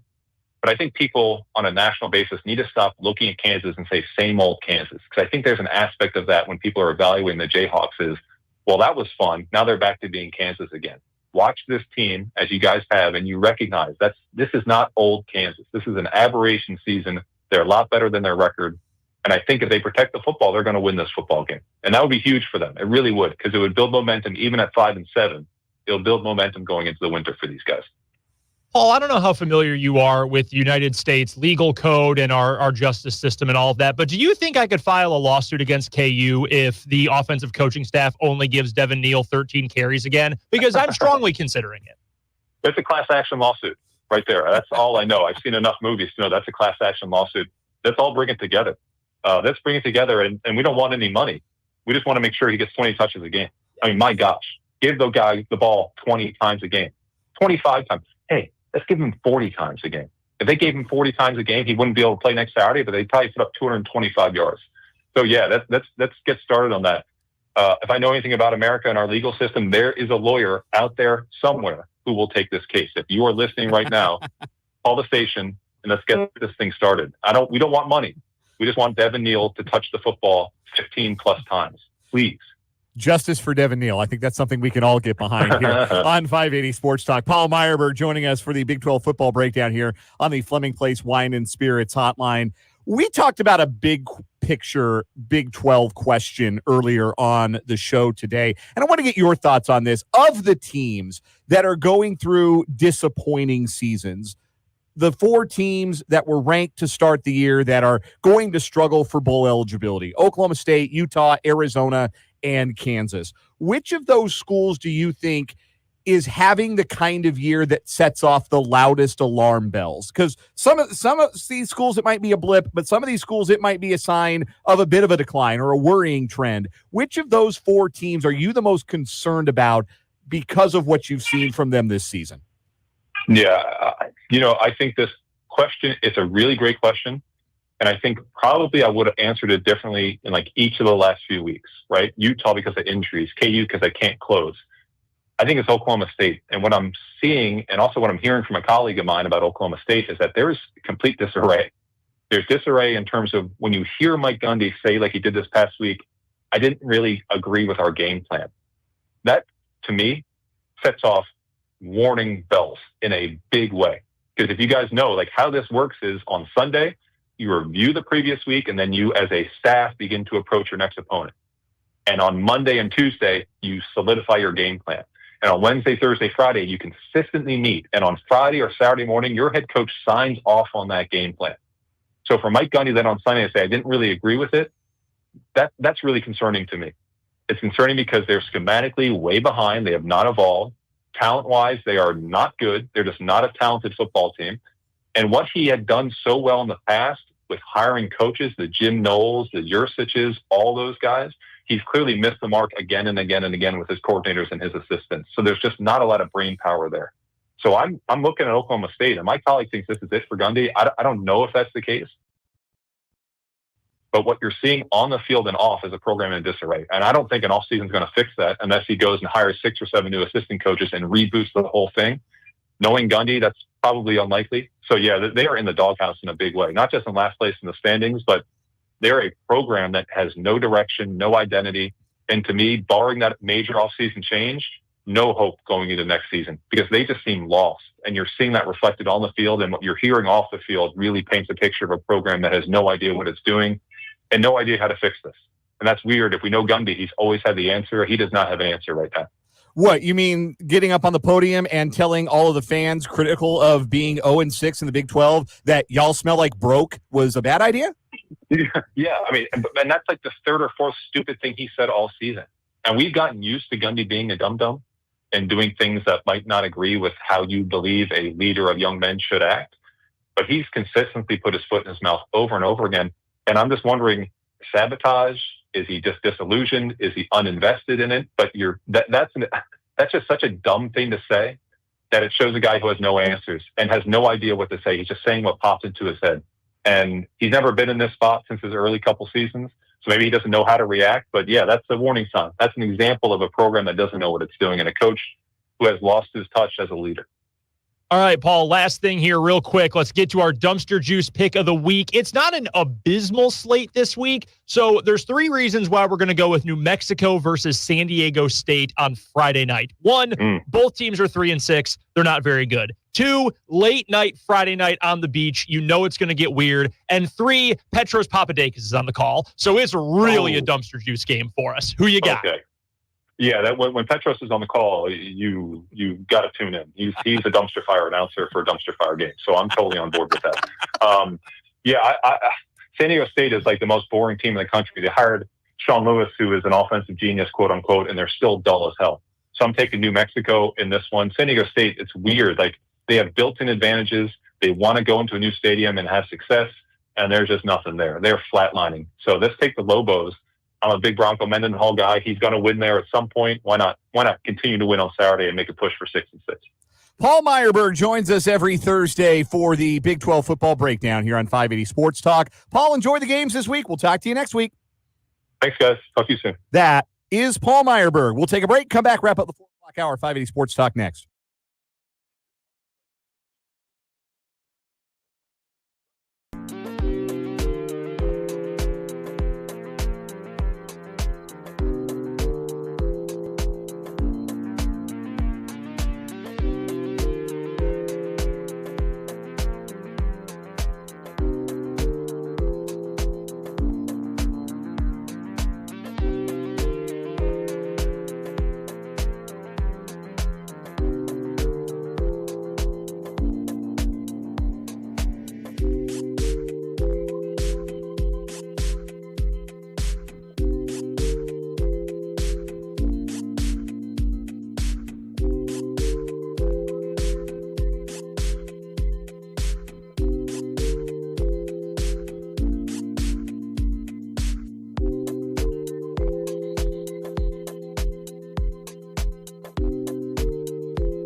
Thanks again to Paul Myerberg of USA Today for joining us. Always love the Big 12 breakdown. We could go for an entire hour with Paul. What we like best about Paul is we like him, but he clearly enjoys us and our audience. So appreciate Paul, as always, with the Big 12 football breakdown. Hope you enjoyed as much as we do. In the final hour of 580 Sports Talk, it's just me the rest of the way. Brendan's off to the Washburn Football Coaches Show with special guest Brett Ballard to talk a little Washburn basketball tonight. That'll be at Skinny Sports Bar and Grill here in Topeka at 6 o'clock over on our sister station, the home of the Ichabod's Country 106.9. So it's just me for the final hour of the program. We're going to have Mitch Holthus join me. We've got headlines. We'll look ahead to Thursday night in sports. So stay with me. We got one more hour, 580 Sports Talk, and it's coming up after the news.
Let's get it. Final hour of the day here on 580 Sports Talk. Dan Lucero, solo dolo for the final hour of the program. Thanks for being with me here on 580 WIBW, FM 104.9. Online at 580WIBW.com. And hey, what better time than now when it's just me, the handsomest member of the 580 Sports Talk team. What's going on, guys and gals? Watch us on YouTube. Watch me on YouTube. 580 Sports Talk is a YouTube channel. You can subscribe. You can watch the live show. You can watch the archive show and check us out in that fashion every day on YouTube. You can also watch us on Facebook if you prefer. You log into Facebook. The page is WIBW News. You can watch the show there as well. We got one more hour of the show today. We're talking to Mitch Holthus in just about 20 minutes or so. Mitch Holthus, the voice of the Kansas City Chiefs, joins us every week thanks to Hy-Vee and Assure Credit Union. We'll get Mitch's thoughts on that Monday night OT thriller over the Buccaneers and a look ahead to Bronco week. It doesn't quite resonate like Raider week does, maybe, but there is no love lost between the Broncos and the Chiefs. I can report, as somebody with some behind enemy lines perspective on the Chiefs-Broncos rivalry, as somebody who grew up adjacent to it, obviously as a native Coloradan. I cannot describe to you how much Bronco fans hate the Chiefs right now. It is a level of hate that I don't remember growing up, because obviously in the 90s, the Chiefs were good, but they weren't this. They've never been this. And the Broncos were better than the Chiefs there in the late 90s, and for part of the 2000s, they took the Chiefs' measure for the better part of that time frame. And then the Chiefs ripped off, what was it, 15 straight wins against the Broncos? And I'm telling you, to Bronco fans, it felt like 50. They hate the Chiefs. This is a true story.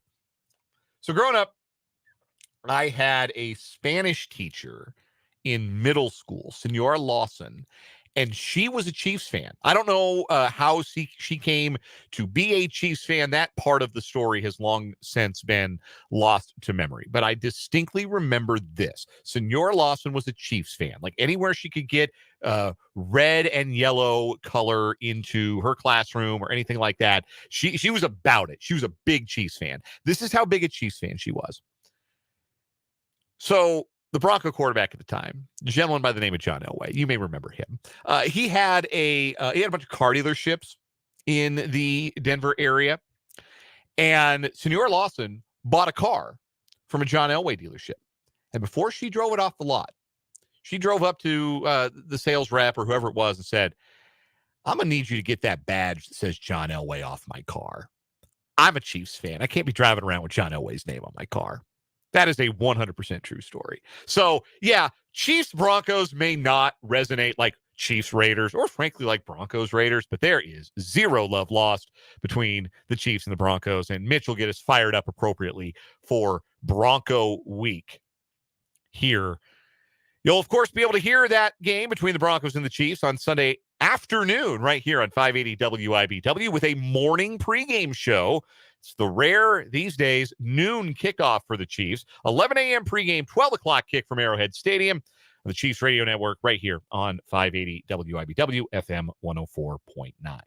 Also get you some thoughts on Thursday Night Football. It's a really big Thursday night game. It's the kind of Thursday night game that even if you're not a regular Thursday Night Football watcher, you're probably calling around and looking for an Amazon Prime password if you don't have one to watch tonight's game. It's Cincinnati and Baltimore. It should be entertaining at the very least.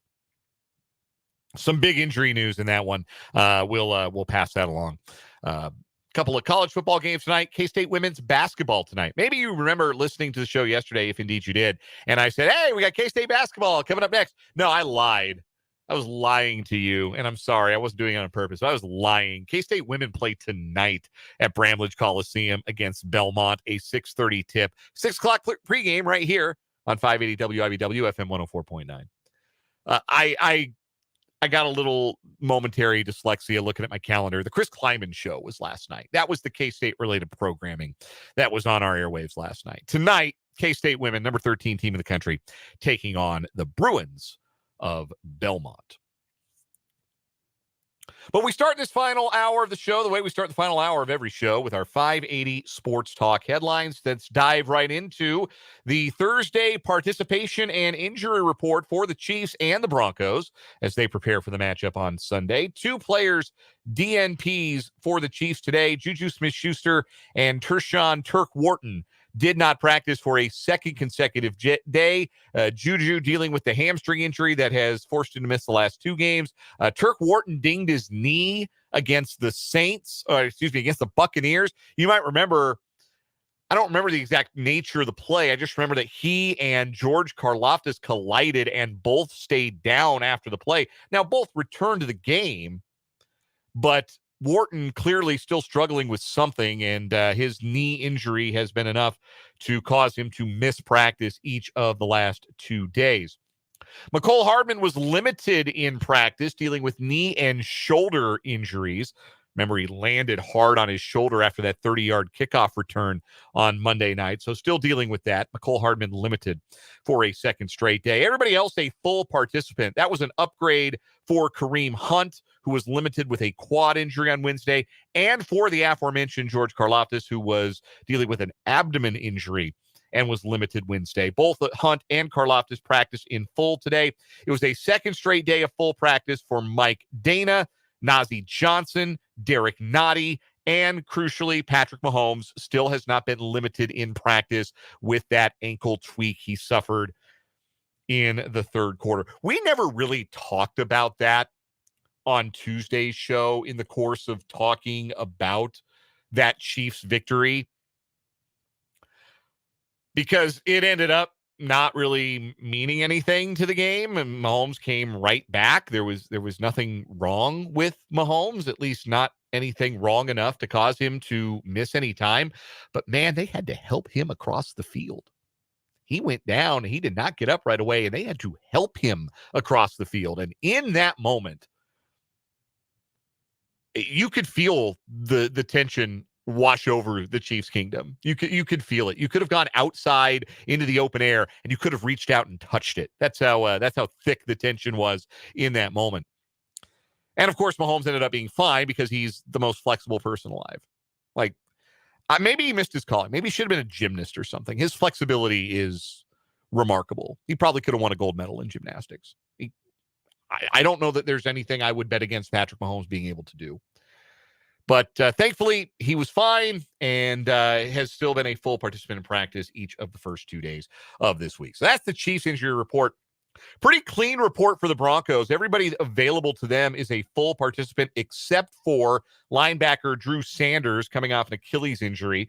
He has been limited each of the last 2 days. Zach Allen and Mike McGlinchey were both upgraded from limited to full, as was Luke Wattenberg. Wattenberg, the center, McGlinchey, a tackle, Zach Allen, a defensive lineman who's really had a great year for the Broncos. His second year as a Broncos, signed for them from the Cardinals 2 years ago and really enjoying a breakout 2024. It's a name that you don't want to hear a lot on Sunday if you're a Chiefs fan. Couple of defensive backs, PJ Locke and Delarrin Turner-Yell, both full participants. DJ Jones, defensive tackle, full participant for a second straight day as well. So Broncos relatively healthy going into this one. Chiefs have a little bit of concern about Turk Wharton. Certainly concerned about Juju. I guess I wouldn't say we maybe expected him to be back by now, but certainly we'd feel a lot better about the status of his hamstring if he could be back practicing by now. But certainly looks like he's on track to miss a third consecutive game. But the news is good for Mike Dana, who looks like he'll return. Looks like he'll return with the pectoral injury that has cost him the last couple of games, and full returns to practice for Kareem Hunt and George Karlaftis. Good signs as well. Next headline. Ahead of tonight's Thursday night football game, The Baltimore Ravens have activated running back Keaton Mitchell from the physically unable to perform list, and he was a full participant in practice all week. So we will get to see Mitchell tonight make his season debut. If you recall the name, it's because he was adding a jolt of explosiveness as a rookie to the Ravens offense last season. On 47 carries last year, Mitchell averaged 8.5 yards per rush and had touchdown runs of 39 and 40 yards. He tore his left ACL week 15 last year and hasn't played since. It will be fascinating to see how he gets used, his speed and explosiveness. Number one, is it still there? You always have to wonder about that. It's no guarantee that he'll be the same guy coming off the ACL, though you feel like it's a better chance of that happening than it ever used to be. So, one, how does Mitchell look? And two, what element does he bring to the running game to spell Derrick Henry, who will run right over you and through you and also by you because he remains very fast? But the addition of a lightning element to add to the thunder that Derrick Henry brings makes that running game all the more potent, you would think. To make space on the roster for Mitchell, the Ravens waived Yannick Ngakoue, who has 1.5 sacks in 5 games this season. And Ngakoue has been a guy who's bounced around a lot late in his career. He's had a really nice career, but obviously feels like maybe he's on the back end of it now, even though he's not even 30 years old yet.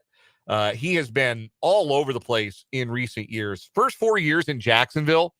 Since 2019, he has played for the Jaguars, the Vikings, the Ravens, the Raiders, the Colts, the Bears, and the Ravens again.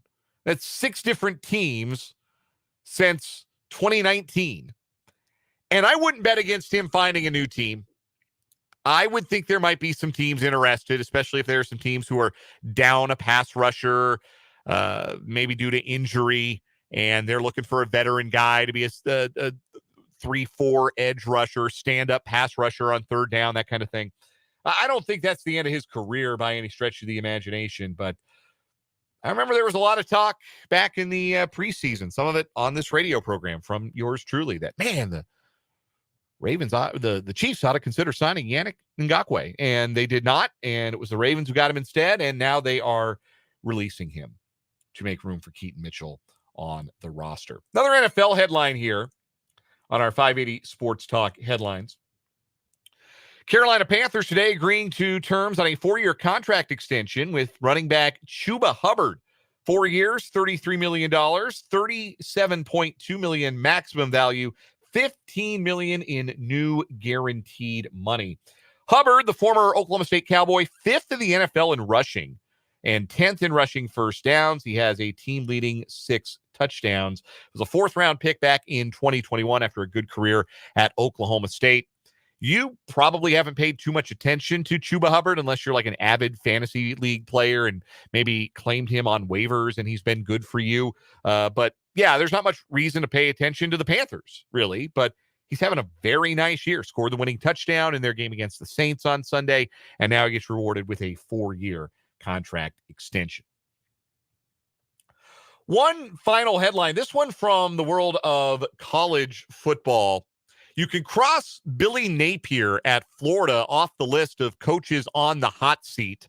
Scott Strickland threw some cold water on that today with an open letter to fans, essentially a press release, saying that Napier will return as the coach of the Gators in 2025. In his letter, Strickland, the athletic director, stressed the need for a disciplined and stable approach and asked Florida fans to continue standing behind Billy and his dedicated team while we work together to build a championship program. And there's a reason that you want to get out ahead of this if you're Scott Strickland. Stuff is getting hard for the Gators. The Gators are 4-4 right now. They have wins over Samford, Mississippi State, UCF, and Kentucky. 3 of their losses are to teams ranked in the top 10. They lost big to Miami in the opener. They lost to Tennessee close. They lost to Georgia and kept that close for most of the night, even when their star freshman quarterback DJ Lagway got hurt. The next 3 games for the Gators are all against teams currently ranked in the top 16. They are at Texas this Saturday. They are home to LSU the week after that and home to Ole Miss before they finish up at Florida State. So the next 3 weeks could get real rocky for the Gators. There's a very real chance they lose all 3 of those games, especially with the health of their quarterback, Lagway, in question. And it's harder to write that letter in support of a 4-7 coach than it is to write that letter in support of a 4-4 coach.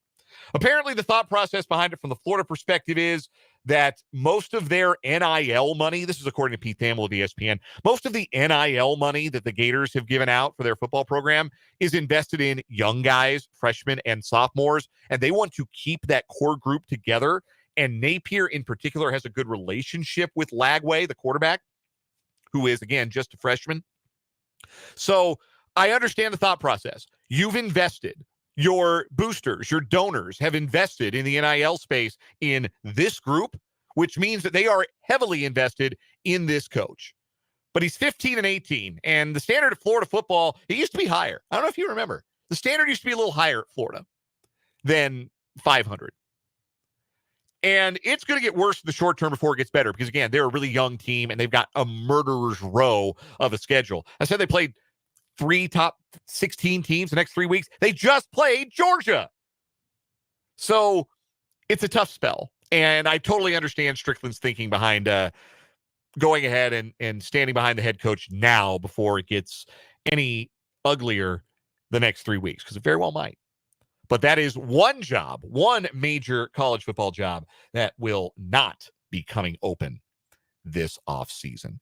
We'll take a break. When we come back, Mitch Holthus, voice of the Chiefs, will join us, and we'll talk Bronco Week. That's coming up here on 580 Sports Talk.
527 on 580 Sports Talk. Dan Lucero with you on this Thursday afternoon, and pleased to be joined once again by the great Mitch Holthus, the voice of the Kansas City Chiefs. He joins us every week on 580 Sports Talk, a courtesy of our friends at Hy-Vee and Azure Credit Union. Contact Crystal Rippey, Kirsten McCall, or Kristen Ambergy at Azure Credit Union about the credit union advantage of getting your first or next home loan. And Mitch, I don't know who it was. I don't remember who, but I saw on social media Monday night that the Buccaneers choosing not to kick the extra point or not to go for two and kicking the extra point to tie the game late in regulation was like turning your back on Freddy Krueger. And I feel like I feel like Baker Mayfield knew it too. As soon as that coin landed heads on midfield at Arrowhead Stadium, that there was only going to be one outcome to that football game. And I don't know if that's a feeling you can describe, Mitch, that the confidence in that stadium and the confidence of an offense that's been there before that, oh, you gave us one more chance? Well, all right. If you insist, we'll take it. Why do I think Baker Mayfield's on that ad with the teenagers that are going, why don't we just take the running car? Are you stupid? Yeah. And Baker Mayfield's going, what? And they're walking over to the chainsaws. Hide behind those chainsaws. Yeah, hide behind the chainsaws. And Mahomes is shaking his head with the Freddy Krueger mask on. Like, yeah, that's exactly the word picture I've got when you gave me that. So, yeah, I know. I've looked at it. And Coach Bowles, I got tremendous respect for him. But in this instance, I was 5'6", thinking they're going to go for two, and was trying to prepare for the call. And I go, oh, okay.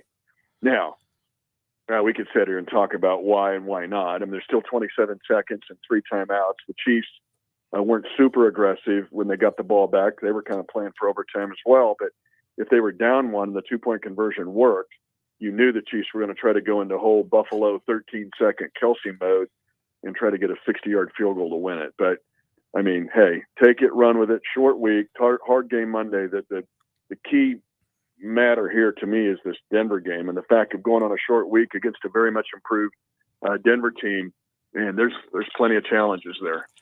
It's a strange thing to say about a game that saw Patrick Mahomes take 4 sacks and nearly injure himself on a rollout play that ended in a touchdown. But I thought that was the best Mahomes maybe has looked all season long, and the best the passing game has looked all season long. And it's no mistake that it corresponded with a big game from Travis Kelce, who has fully shaken off his early season struggles, and a fully actualized red zone threat, deep threat, middle of the field threat, whatever you need him to be threat that DeAndre Hopkins has already proven to be 2 games into his Chiefs career.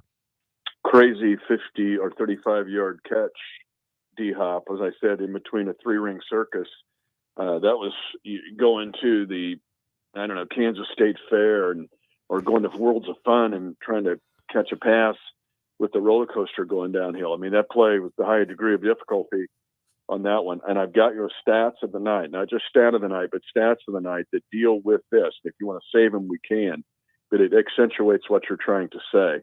And it kind of, and correct me if I'm wrong, but I tried to allude to it last week. So after the first game that D-Hop played, I'm thinking, oh, I see effect here beyond the obvious. And the first one beyond the obvious is obviously helping Kelce. It's no wonder that Kelce now in 2 games with D-Hop on the field has 28 targets, 24 catches, 192 yards, and a touchdown. So D-Hop on the field is affecting the game even if he does not touch the ball. The other one I thought would help, and kind of has so far, although he stepped out of bounds on the throws, Xavier Worthy. Like, dude, just play. This is back to the mode you were in when you were with Hollywood Brown and Rashee Rice, and you're like, hey, I'll run third in the relay, okay? I'm fast, but I'll run third. You guys can run first or fourth. And I think we're back to that. Even though Kelce and D-Hop aren't speed guys, you can catch my drift. So now you can run fourth, but we're going to give you the baton and the lead. You're not going to have to make up ground. And I think that's taken a lot of pressure off of Xavier Worthy. But it goes even beyond that when you dig into the numbers of Patrick in the first 6 games without D-Hop and what it is with D-Hop in the last 2. If you want to save him, I can. We can dive right into him because it's my stats for the night. Let's get into him because I'm curious now. Yeah, and I can chop it at the bit. Okay. Well, let's just think of a graph here, and thinking of with D-Hop and without D-Hop, if you're Patrick Mahomes. Let me get to my battle sheet here. Okay, let's take without D-Hop completion percentage. It's Patrick's best year, even without D-Hop, at 67.9% completion percentage. It's all the numbers that are off. But with D-Hop in the two games, Patrick's completion percentage, 74.4%. Would be best in the league. Without D-Hop, 232 passing yards per game. In the two games with D-Hop, 277 passing yards per game, and I gave you all the Kelsey numbers. Touchdown over INT. Woo, why Patty's throwing all these interceptions? What's he doing? Without D-Hop, 6 touchdowns, 8 interceptions, a pass rating of 82.5. With D-Hop, 5 touchdowns, 1 pick on a tip pass, passer rating of 107.4. Now, the red zone has been unreal, 11 of 13. That's more Kareem Hunt, but you've also got 2 D-Hop touchdown catches in the red zone, which is what you alluded to. But you're looking at drastic improvement in the base subjects of offense in the passing game. And the Chiefs now are the number 1 team in the league in third down conversions at 53%. So the 6 games without D-Hop and the 2 games with him, you're seeing a glaring difference in the two, if you look at it analytically, in this Chiefs offense, and you get excited of where it can go from here. I wanted to ask you about Kelsey in particular, because this is a different Travis Kelsey. And look, Father Time wins the race against all of us eventually, and it would be a fool's errand to think that Travis Kelsey at 35 would be the same player that Travis Kelsey was at 29, 30 years old. But for a guy who has such a relentless desire to be great, it has been really fascinating watch him learn to be great. It feels like in a different way this year. He's not the tackle breaker or the same guy in the open field that he always used to be. So it feels like he's adjusting his game to be that much better at the things that he is still able to do. And a 14 catch, 100 yard, move the chains every time I touch the ball kind of performance. It's really cool to see a great player late in their career become great, stay great in a different way. Well, I heard the analogy someone gave, and I think it was good, of playing the noon ball at the Y, and you're trying to get the old dude off the court, and you can't because he's going to win every game. You're like, why is he out there? He's still out there. Well, he's doing 15 things for him to score and making you way better, and that's Kelsey. Although D-Hop now has just helped Kelsey immeasurably.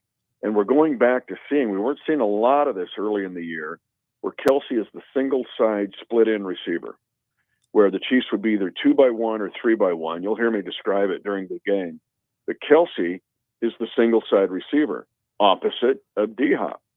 And now all of a sudden you've got the defense where they have got split duty and split attention.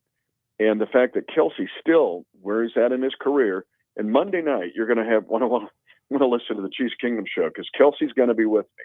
And we're going to dive into this very thing. We can get into New Heights and Taylor and all that.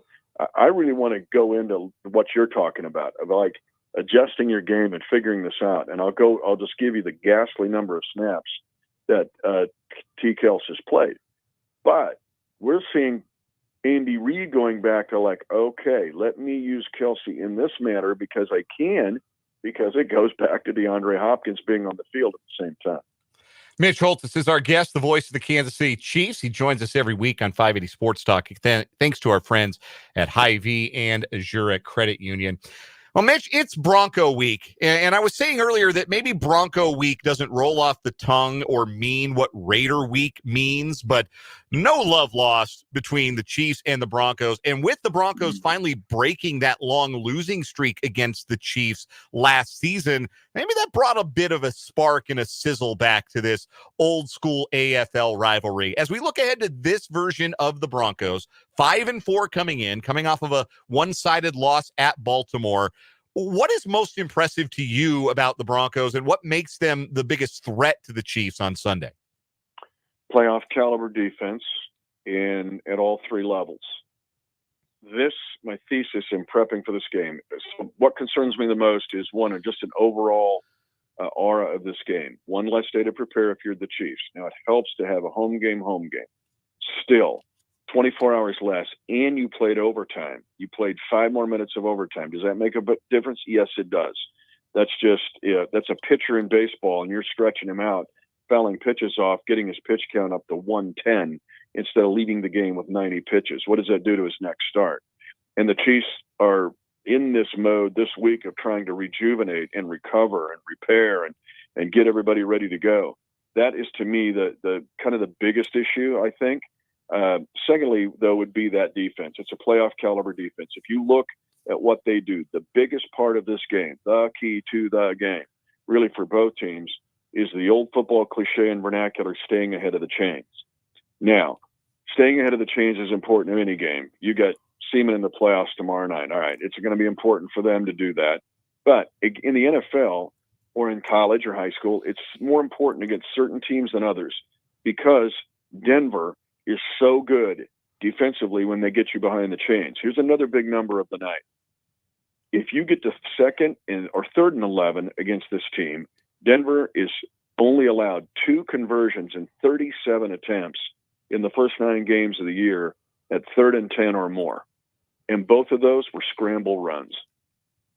So it's almost like an instant punt.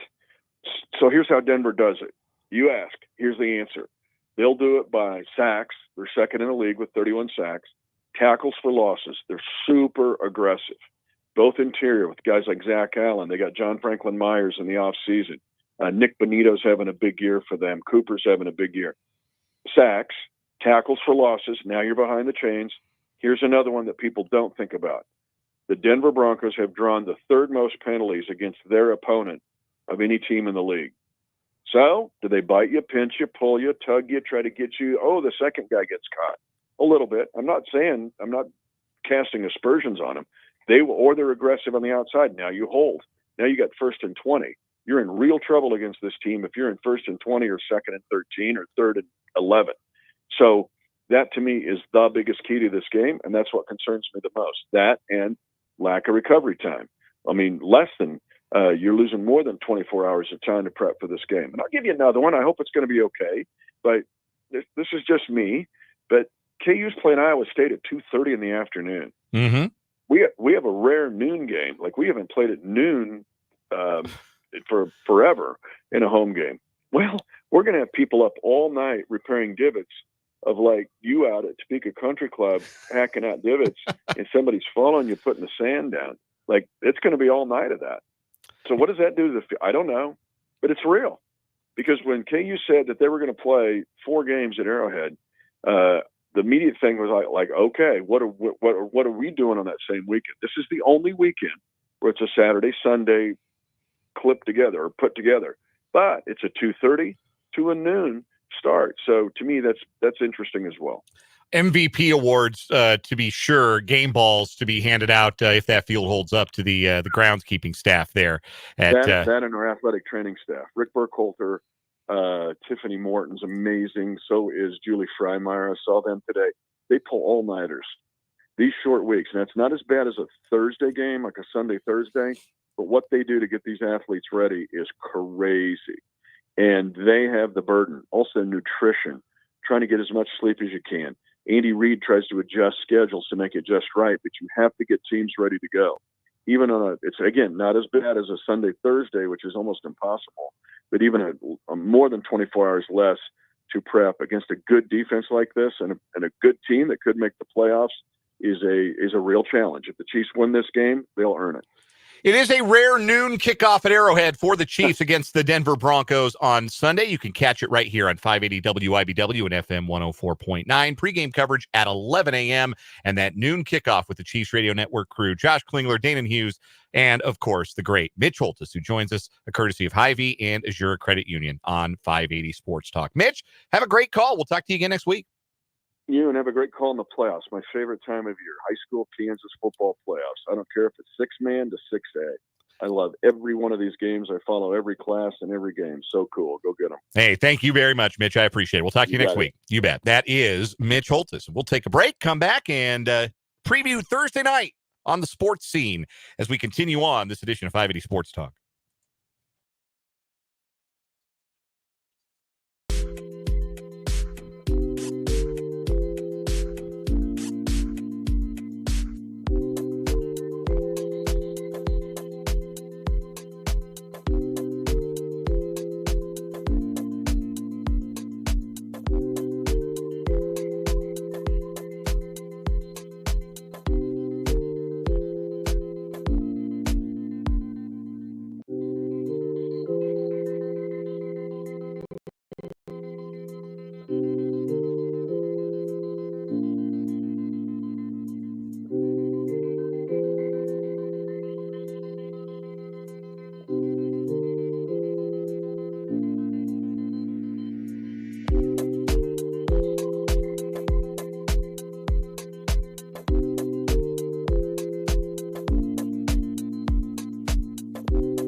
547 on 580 Sports Talk. Dan Lucero hanging out with you. We are short tomorrow.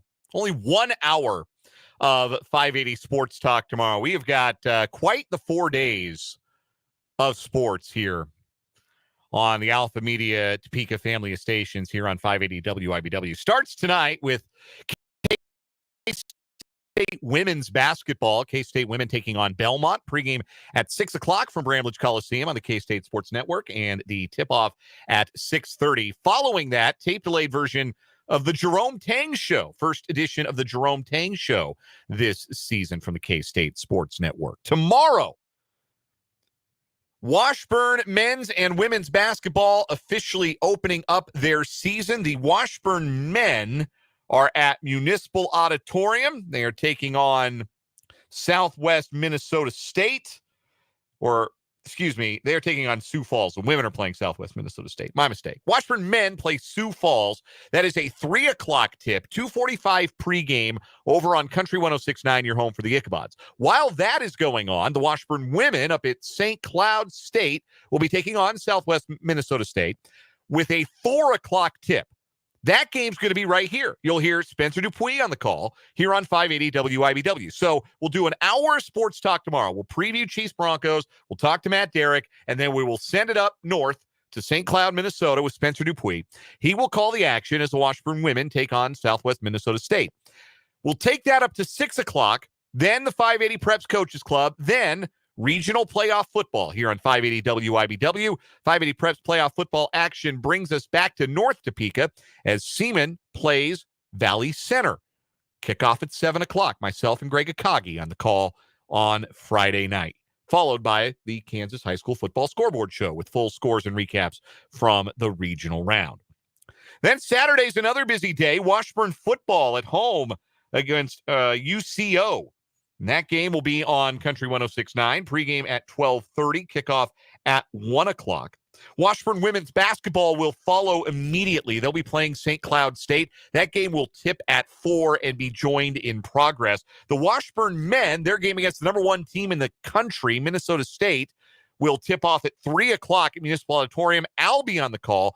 That'll be a stream-only broadcast. Be watching our social channels or go to wusports.com. There will be a link, day of game, so you can click to listen to the men if you would like to hear me call Washburn men's basketball. K-State men's basketball Saturday against Cleveland State, 2 o'clock pregame, 3 o'clock tip-off. That's right here on 580 WIBW. And then after that, we'll have Westwood One coverage of college football as Oklahoma plays Missouri in an SEC game. That's always going to be weird to me. 6:15 pregame, 6:45 kick for that one. That's all on Saturday. Then on Sunday, of course, the Chiefs and the Broncos, 11 o'clock pregame, 12 o'clock kick. And then Sunday night football is coming your way as well. Detroit at Houston from Westwood One. So that's your listening schedule for your Alpha Media Topeka family of stations with the first of 2 crossover season weekends with Spencer in St. Cloud, yours truly doing high school football tomorrow and in Kansas City on Saturday, Brendan and Casey Friday with the Washburn men and doing Washburn football on Saturday, and of course K-State and Chiefs athletics here on 580 WIBW. Thursday night football tonight, Bengals-Ravens. No T. Higgins for the Bengals. Keaton Mitchell makes his anticipated return in the Ravens backfield. Bengals are 6-point underdogs. The total is 53. I'm usually inclined to look under on the Thursday night game, but I think these two teams are going to light it up because I don't think either team can stop the other. I think it's going to be a high-scoring game. Bengals could use it. Bengals don't have too many more mulligans to spare if they want to hang in the playoff race, but I got the Ravens in this one. I don't know that I'd lay the 6. I don't feel super confident in the point spread, but if I were going to play anything, it might be the over. 2 college games tonight, Appalachian State at Coastal Carolina in the Fun Belt, and the AAC Thursday night game tonight, Florida Atlantic, 7.5-point dog at East Carolina. We'll take a break. Hope you enjoy your sports night, whatever you choose. And we'll come back with a final word to wrap up 580 Sports Talk after this.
Wrapping up, walking off this edition of 580 Sports Talk with the final word. Back to what we were talking about in hour number 2 today about the Big 12. I do wonder if the conditions in these new super leagues, the super-sized leagues with 16 or more teams, creates conditions that are more ripe for teams to have out-of-nowhere great years. If the schedule falls in your favor, you might be able to spring a surprise 9, 10, maybe even 11-win season. That would certainly be the case for, I think, a lot of Big 12 teams this year. Nobody thought Colorado was going to go 10-2, but they really might. I think they're going to lose in Lubbock on Saturday personally, but like they could go run the rack and go 10-2.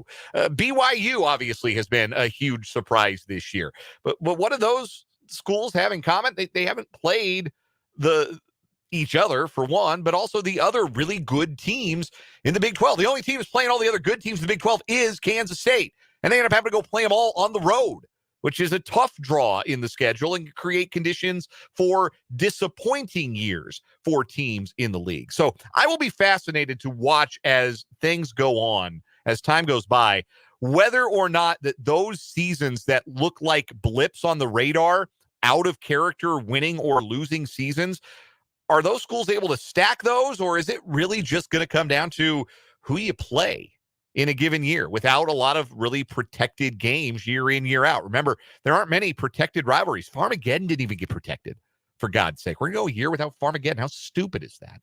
But that will bear watching as we go along in the Big 12. K-State women's basketball is next. Short show tomorrow. I'm with you until 3 to 4. I hope you will join me. My name is Dan Lucero. This is 580 Sports Talk.